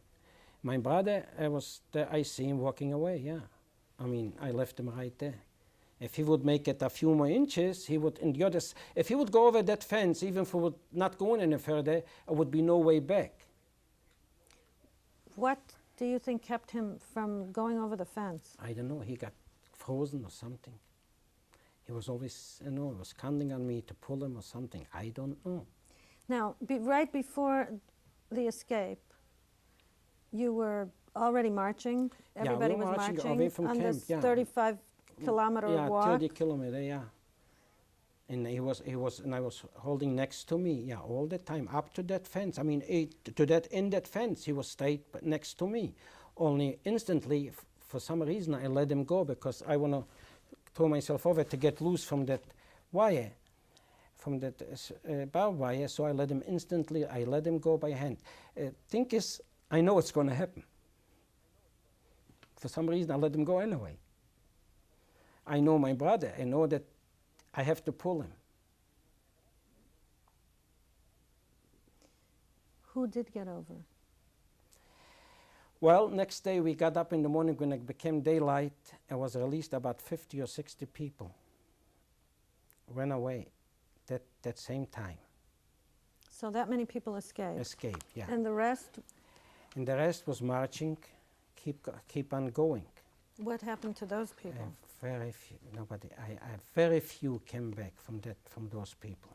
Whatever that happened, even I talked to about 2 or 3 of them, but they came back from that. Still from all Krasnik people. And they said they don't think the rest of them made it. For some reason, they didn't even know each other, what's happened to each other. And I never could find him. So he would be back too, because I left right away back to Lodz and back home, and he didn't show up, so he didn't make it. So then what happened after you woke up in the morning, and then what? Then we get together, we said let's split up, because we still didn't know it exactly how close the Russian is and how long we're going to have to hide in the woods before the Russian comes in. So we kind of split it up, and I was left, well, let's see, for about 6 or 7 people together, and I went with a few from Krasnik people, and they know the way around over there, and they, for some reason, know even those farmers by name, most of them. You see, because it was a small town, like I said. So they gave us food. Probably they were scared by that time. The Russians are very close, that they didn't say nothing to us. They even offered us to go in when it gets dark, to go in over there with the animals together. We can sleep to keep warm, but it wasn't so cold, and we didn't trust them. So when it gets dark, we went back to the field, and in that time of the year over there, it was cutting time, all that wheat and everything else, and they cut in time, and they tying it up in bunches, and they standing them up like that for drying. So we called in each one, and we stayed inside, because here we can hear if somebody comes, so we can escape. And inside in those barns, we were afraid for the Polacks, or maybe the Germans will come look for it. We still didn't know what's going on. You still didn't see any Russians? We still didn't see nobody for about 8 or 9 days. And then so what happened? Went during the day, we went around. During the night, we were sleeping in those standing up bunches, and that's where we till about. Then we found a little bit of forest. We went in to stay in there, and one morning we got up, and all of a sudden we see horses coming, and they start saying, "That's the Russian." And so they coming, and we ran out from that little forest and start screaming, and that's how we got liberated. And it's a funny deal. And from the same forest, and the forest was a very small one, I tell you. In one end we were hiding, in the other end, it took about 15 minutes later, here comes out a whole bunch of Germans, army with the hand high, but the Russian brought them out from the same little forest. We didn't know from each other. That was the funniest thing what we looked at it after we got liberated. And that's how we got liberated. And when was this now? That was in June 1944. And then what did you do after that? Well, we moved back into Krasnik, and we stayed in those houses right next to that where the synagogue was, where the Germans used to live in that, the commandant with all the other ones. We moved in and stayed there. Did you look for food or your belongings that were left behind? Or did you seek any? Let me tell you something. 8 days later, when we went back, the first thing we went back for the few belongings we had in that camp that few miles away from Krasnik, and it was just as empty like it would never be anything. The barracks and everything was standing there, but there was nothing inside. Everything was taken. Taken by who? By the Polacks. There was nobody else left over there. There was no Jews left. There was Germans left, so they came in and they took everything what they found in there, except the things what is not useful. But they just loaded everything. Now, what did you do next? Next, I was trying to be on my own, but that was a hard part too. I went in, I was a child, and in camp I did everything instantly, but when I got free, I was missing my brother. Then when I needed him. So I was kind of lost for a while, I tell you the truth, because I didn't know what to do. I was never on my own. I mean, to be a free guy and on your own, and I went in, I was 13, 14 years old, I started working Germans, and I was only doing what I'm told to.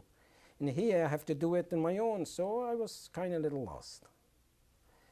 And I keep doing things same way like I did to make a living. Then we got together a few friends, and we did, you know, whatever they did, I did, and we made a living. And then I moved to Lublin from there. And even then, I end up helping somebody. And Mortal Ziesberg, his name, he's in Israel too. He was in the army in Israel. He'll find out I live he was next to my bed doing in the camp. And I was already lucky for things like that. And he showed up to me. In Lublin? In Lublin, and he said, I just ran away, they just drafted me. And I says, I didn't stay in a camp and live a camp for so many years and work for the Germans to go now and get killed on the front line for the Polacks. So he escaped from the draft? So they drafted him, but he didn't go in. He came to that place, and I says, okay, he cannot go out, so he stayed with me. And we made him kind of papers. Huh? What was his name, you said? Mortal Ziesberg. And he lives in Israel now? He lives in Israel. He lived with me for quite a while, even after I got married. He lived with us, yeah. And why don't you tell me about how when you left Lublin, or you went back to your hometown? Well, that hometown took about 6 months later, because that was not liberated. You see, the Germans stopped on the other side from that river, what I told you, the Wisla, and it took him 6 months to recuperating and start a new offense to go further. The Russians? The Russians. So I lived in Lublin till Lodz was liberated, and that was in 1945, almost I would say in beginning of May or something like that. Then when I went home. And what was it like? What did you find when you went home? Well, our home didn't stay anymore, and didn't find anybody, except we found that few was survived from the Lodz ghetto, and people who start coming back for they was liberated. And we start making kind of a committee, and everybody start going in and registered names. So if somebody else comes, we put all kind of wall names about in there, whatever comes back, and so everybody went every day to read those names. Maybe somebody showed up, and you know him or something, and that's where we start looking for each other. Did anyone show up from your family? No. No, I later on keep traveling to find in other cities, and we used to give that name, and then to Germany. And I even went, that's most reason I went even to the get-together in the Holocaust in 81 to Israel about for the same reason. I never found anybody with that name. And your house in Lodz, did you find it? No, it was completely demolished. The whole street over there was demolished, a whole block long, because that was something, after that, a little further down, they built the ghetto. So before the ghetto, they demolished the street to be visible to watch the ghetto. So they demolished the whole street? The whole street, all the houses? Yeah, all the houses. So you didn't find any personal belongings? Any personal belongings at all. Did you stay in Lodz? Yes, I stayed in Lodz till my wife got liberated, and she came to Lodz, and we gave her my apartment, and I moved out for a while. And then we decided I couldn't find anybody, we're not going to stay in Lodz. So Did you leave then? So we decided we're going to leave Lodz. And my wife says, I'm not going to travel with you till you get married, which I was not the married type at that time. But finally, it was just like that, either leave her, which I didn't have the heart, because she couldn't find anybody either. seeing her home. And she was from Zawiacha, either leave her or go or get married. So we went down, and it was kind of like what we call here, like a wedding. You're doing it in Las Vegas. You go into to the rabbi, and he said he was everything ready, and he says, now you're legal, now you can travel. Oh, she is in Lodz with a friend of mine. His name is Ludwig. He's actually born in Germany, in Plauen, Germany. And this is your wife? And that's my wife. And her that's name? Me. Frida. And so you got married and you left Lodz? We left Lodz, and we were supposed to go to Germany, but we stopped in Görlitz. And where is this? That is the border between the Polish and the Russian in Germany, divided. And what did you do over there? Over there we do the same thing what we used to do. We just made a living any way we could. And I live my house was right on that Neisse. The division was going through the city, was a little river, and they call it the Neisse. And if a friend comes, I used to have a boat, and if it showed up friends, which we know right now they're in New York, I used to take them over to the other side. And what was on the other side? Another side was the Russian side. And used to travel from there, used to go with the train to Berlin. And for Berlin, you got, the American zone. There was no wall that time in the beginning. They didn't build the wall that time. So you could go over to the American side. From there, you go to the American side. So you helped people get across the river? Quite a few. Why?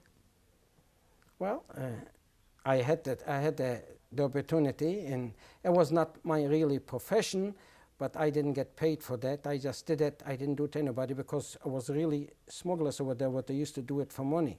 To me, I stopped only people what I know them or I got acquainted with them, so I took them over at night. There was so only how many people are we talking about? A dozen? I was talking about a dozen or more. I was not a professional, but lots of people went through that border, through the bridge, what was professional, what about the guards, and they know it already, and they took them across that border. So then, did you stay in Görlitz? Oh, I stayed for not too long, for quite a few months, and then finally I could see it, something is getting wrong, or I got scared, something.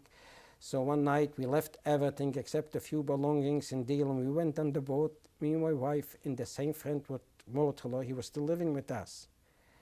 And we crossed that boat, and the other side, one suitcase fell in accidentally. What's that point? And we left the boat on the other side, and that's the last for Poland. And we went from there to Berlin. We got tickets. Why did you leave Poland? Well, to begin with, we want to leave right from Lodz because I couldn't find anybody. I was very hateful. I still have to admit it. I was very hateful to the Polacks because we didn't want any help for them, but we didn't want they shouldn't help them either. And we want to get away completely from Europe. And the only way, what we used to talk in Poland after the deal, is to go to American side and register to travel out. So you went to Berlin, and yeah, where did you stay in Berlin? In Schlachtenhof. What's was that? a DP camp. What they made it in the American side. Berlin was divided, Russian, American, French. We went to the Schlachtenhof on the American side, and if they filled up the camp too much, they used to put us in trucks, American, and take us over to the American side, because we still had to go through quite a bit Russian territory to go to American side. That was the division that made it. So you stayed in that camp? I stayed in that camp, and then I went over in an American truck. It took not just me, some families, and we went over and we stopped in Eschwegen. That was our first camp. It was a DP camp. That is the Mortala, what I'm talking about it. And that was, I think... Which one is Mortala? To my left, and I'm to the right, and that's my wife in the middle. And what was Mortala? He was the one that you saved from the draft in Lublin. From the draft, yeah, he ran away from the draft. That's him. And where was this picture taken?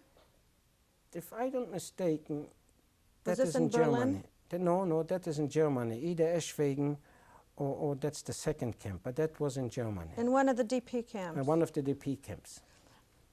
And Yeah. who's on the right? That's me. That's you. Oh, I'm there already, probably about 19 years old. That's and this me too. picture? That's a friend of ours. She lives in Israel now too. And she was not in that same camp, but she was from my wife's homeland. And her name? And her name, Manya.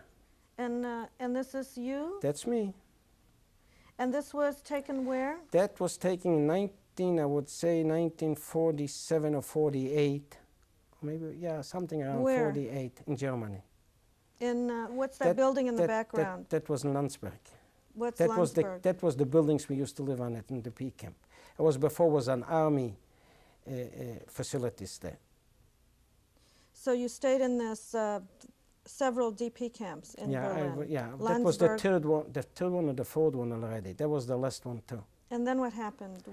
When did From you that arrive? we registered, and actually, it's the story for itself. We registered to go to Israel, Mortal too, the same guy what you saw in the picture, and they want to split us up because it was illegal that time. They didn't let us in to Israel either.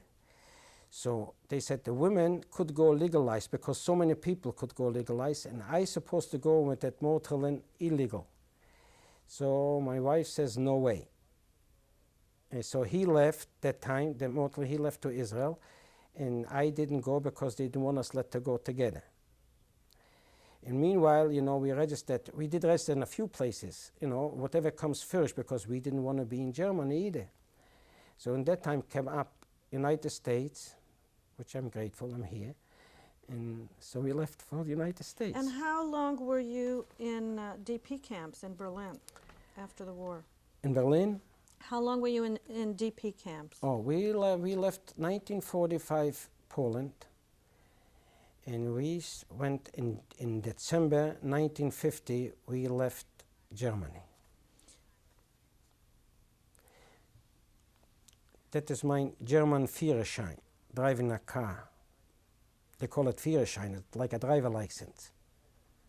And where did you get this from? In Germany, in Landsberg. That is from the Germans. And you were in Landsberg how long? Oh, I would say probably a year, a little over, something And like when that. did you arrive in the United States? In the United States, I arrived 1950, in the And end of how? 1950, How by did you ship. get here? The ship called General Bletchford. We were about 10 days, it took us 9 or 10 days to come to New York. Who was with you on this? That's on the ship. And Oh, that's this is my the little ship. daughter. She was 2 years old, next to me, Mary. That's your daughter Mary? Yeah, the little one, not the neck, the bigger one, no, it's nothing to do with me. Only just the face what you see out. That's my daughter Mary. That is the captain from that ship. Do you remember his name or? No. I just asked him I can make a picture, so he looked down to me and he smiled. But you So I remember made the a name of the picture. boat? Oh yeah, that I will never forget. I made pictures for it. And what was the name again? General Bletchford. That was the name of the boat, is Right. General Bletchford. Yeah. And so you already had a child when you... 2 children. And they were Right. born where? in Germany. One of them was born in Pocking, Germany. There was Mary, what you see it now, and that was in 1947 In a DP camp? in a DP camp, yeah. And Charlie, my son, was born in 1949, and that was already in Landsberg. So he was born not in the camp, we lived in the camp, but he was born in the city hospital in Landsberg. And what did you do when you came to the United States? You came to Seattle? Well, we came to New York. And from New York, we went on trains to go to Seattle. And we stopped for some reason in Chicago. When we stopped, I called up a friend of ours, what we know from Landsberg, and he already was ahead of us for about, I would say, about a half a year before. So we were riding to each other. So I called him up, and he came to see us. So he said, and my son got sick. He was the measles. So he said, well, how can you, travel, in the train? So he took us off from the train. He went there, and he already connections. And we stayed with him for about a week till he got better. And then he didn't let me come to Seattle.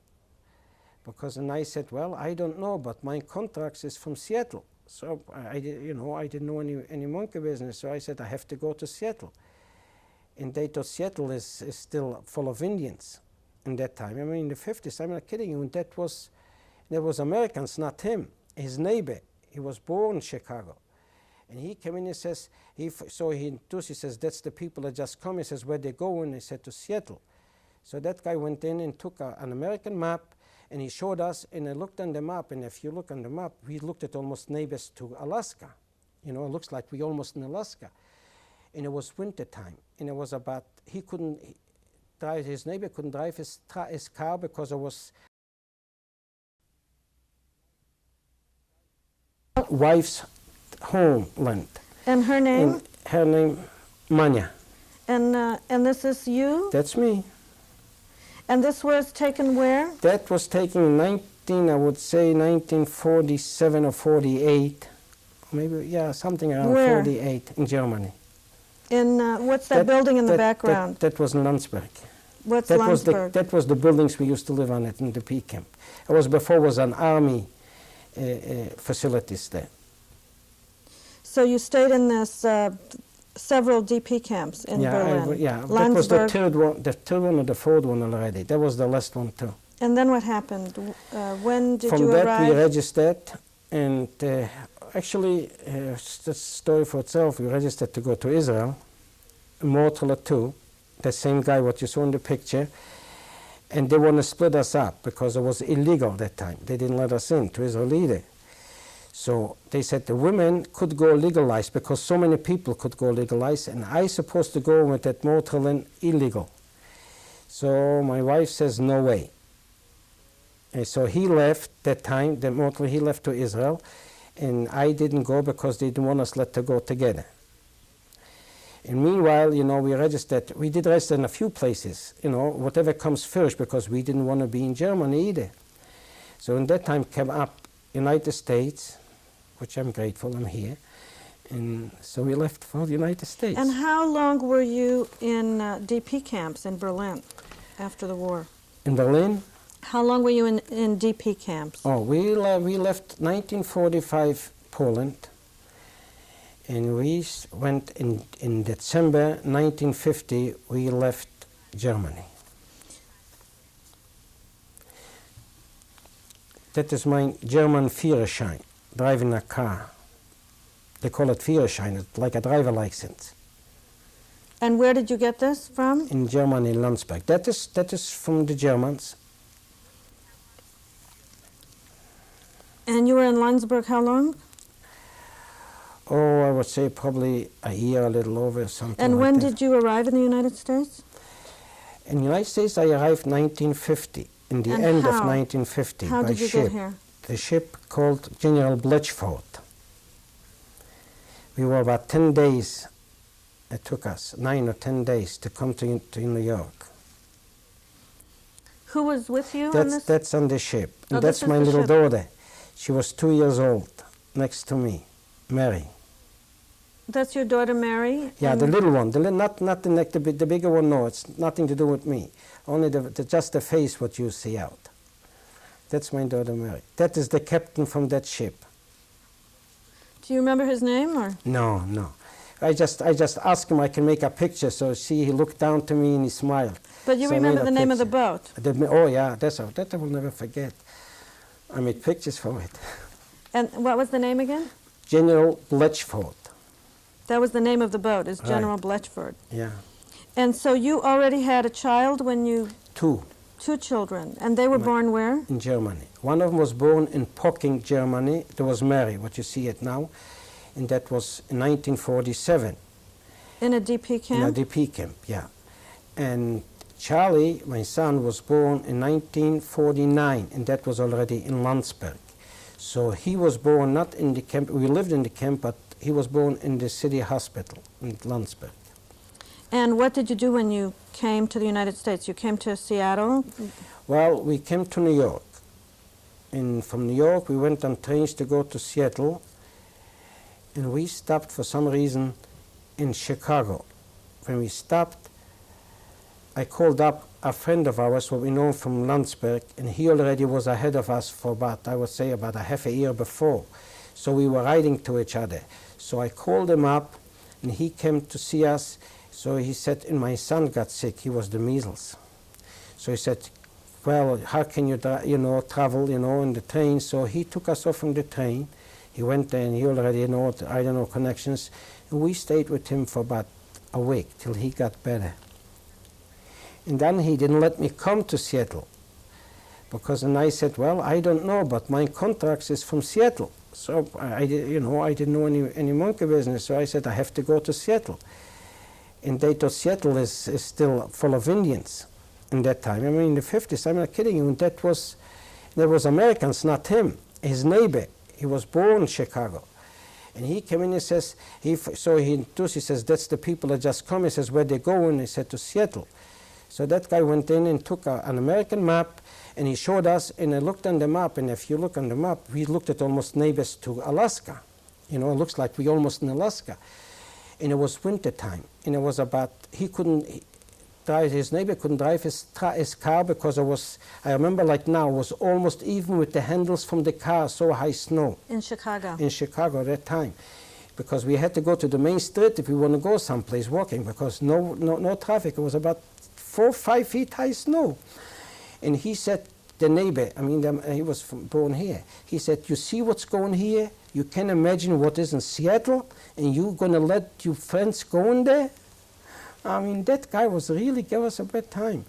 And I said, I'm going to take I didn't know it, but I usually take my chances. And I says, I'm going to go to Seattle. And if it's no good, I says, I can always turn around and come back. You're going to let me in? He says, anytime. I says, I can go to the committee and I can do everything you wanted. You can stay here. They will give you where to stay and everything. I said, no, I'm going to Seattle. So when my son got better, about 8 days later, we came to Seattle. And how did you come? When we came to Seattle by train, the first thing I did, I still remember, I called that guy. His name is Kuba. I called him up and I says, it's summertime here because it was a beautiful day. I says, you got winter time, but Seattle is summertime. I'm not kidding. The first thing I did is call those people back and say, it's beautiful here. It was such a beautiful day. And if I don't mistake, I think it was New Year's when I came to Seattle. New Year's of what year? 1951. And what because nobody waited for us. So I went down from that train, and I didn't know how to call or what to call, but I had papers from some kind of a committee. So I went down to, I said, information center. That much I could read because it's almost like German. I went down and I put down the papers, and I showed them to call for me.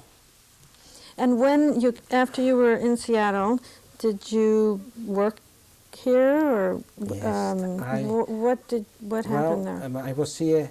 First thing when they called me up, the committee, the Jewish committee, they put me in Hotel Haddon Hall. Somebody came to pick me up after that guy from the information center called somebody. So they came down by car and they picked me up. They put me in a hotel, and I was there for about a week or so. There was another family coming in. And then they find for us an apartment, and they paid the rent. They gave me $30 for food. And that's all I did for the first month till I started going around. And there was a guy special supposed to find me a job, and they didn't. And I wasn't used to for charity, so I went up and found my own job, even with no language. And how long had you been here when you found your job? Oh, maybe a couple months, 2 or 3 months, something like that. I went in and asked for a job. And I worked for Kennedy Dry. After I found a job, they liked me there. And I worked there for about almost 14 years. And what do you do now? Now I have my own factory, and I'm my own boss. And what kind of a factory? I make ski clothes and outerwear jackets. And how many people work for you? About 170. What's the name of the company? Olympic West Sportswear. It's on 4th Avenue South. Did you ever become a U.S. citizen? Right after the time, I had to wait 5 years, and soon I came, that's my citizenship papers. And soon I came up to the 5 years, so 1956, I got my citizenship papers. See, 6/11/1956. And See? how did you feel about getting your A citizenship? proud guy, very proud. And is that how your name? Yeah, when I became a citizen, for some reason I didn't know that before, and that they said to me, the authority says, if you want to change your name or shorten your name, make it easier, it won't cost you nothing because it's brand new papers, you become a U.S. citizen, and that's the whole story. And since I had so much problems with my name, Hausspiegel, nobody could, right now it's no problems, but in the 50s it was a big problem, a long name, a European name. So I finally says, well, let's cut it off and I make it whole. And that's how I shortened my name. I said, well, it's a good chance. I says, okay, start all over again. And I shortened my name. That's my family now. All my grandchildren. That's my all 5 grandchildren. You had another child also born in this country? Yeah, Esther. So you have She was in the back of me, yeah. 3 children 3 now. children now, yeah. And 5 grandchildren? And 5 grandchildren. And they're all doing all right.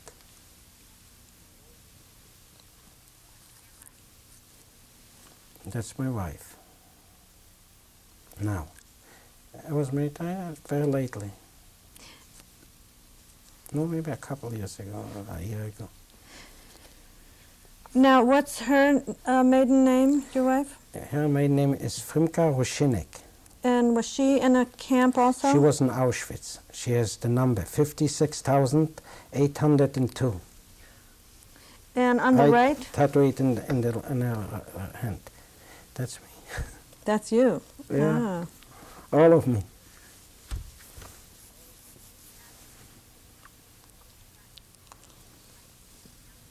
Is there anything that you might forget to mention that you want to bring up now? No, it's not much more. It's little things, but it's everybody has little stories, but that's not that important. The main thing, you know, my whole life history, which it's the first time everybody knows it. Never talked about it. Some of those things even my wife doesn't know. How that my eye happened, she doesn't even know about it. Till now she will, probably. She didn't know about your eye? She knew it that I had it, but she didn't know how it happened. I never talked about it. I never talked to anybody. Like I says, even in the camp itself, they actually didn't know it. What, did you have any medical treatment to your eye after the camp? After the camp, I went to Lublin, which I was supposedly supposed to be an eye specialist, and he still had to work to do. He says, if not, it's not going to save me. He said, I cannot save your eye. You're not going to see in that eye, and I might have to take it out to save you, because whatever the doctor did, he probably saved you, but he didn't do anything professional, which I imagined that to begin with. So I lost it, and he took it out, yeah, and I don't have it. He took out your eye? And so you have a glass eye?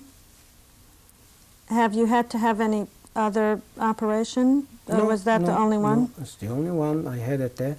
I had to go for treatments, and I see once in a while, you know, a doctor for it, but not anymore, and because for a while, but he said if that's going to stick, it's going to still come back. That for, I don't know, I didn't understand what they talk about that time. Like I said, I was on my own, but he said he has to do it. Let me ask you this. Do you have any feelings about the Germans today? Well, it's a different generations, but the feelings, they're never going to take it away. How do you feel? It's kind of hard to say, but not comfortable. Well, if there was any special message that you might want to give to future generations? Well, I don't have any special message, but I would say to see to it that things like that never happen again. And to my opinion, maybe since we're getting more education, maybe I will do 2 education for every generations to come, Jew and non-Jew, to see to it that never happen again, even if you have to defend it. Don't let it happen. We paid for it. Thank you, Mr. Hall. Thank you.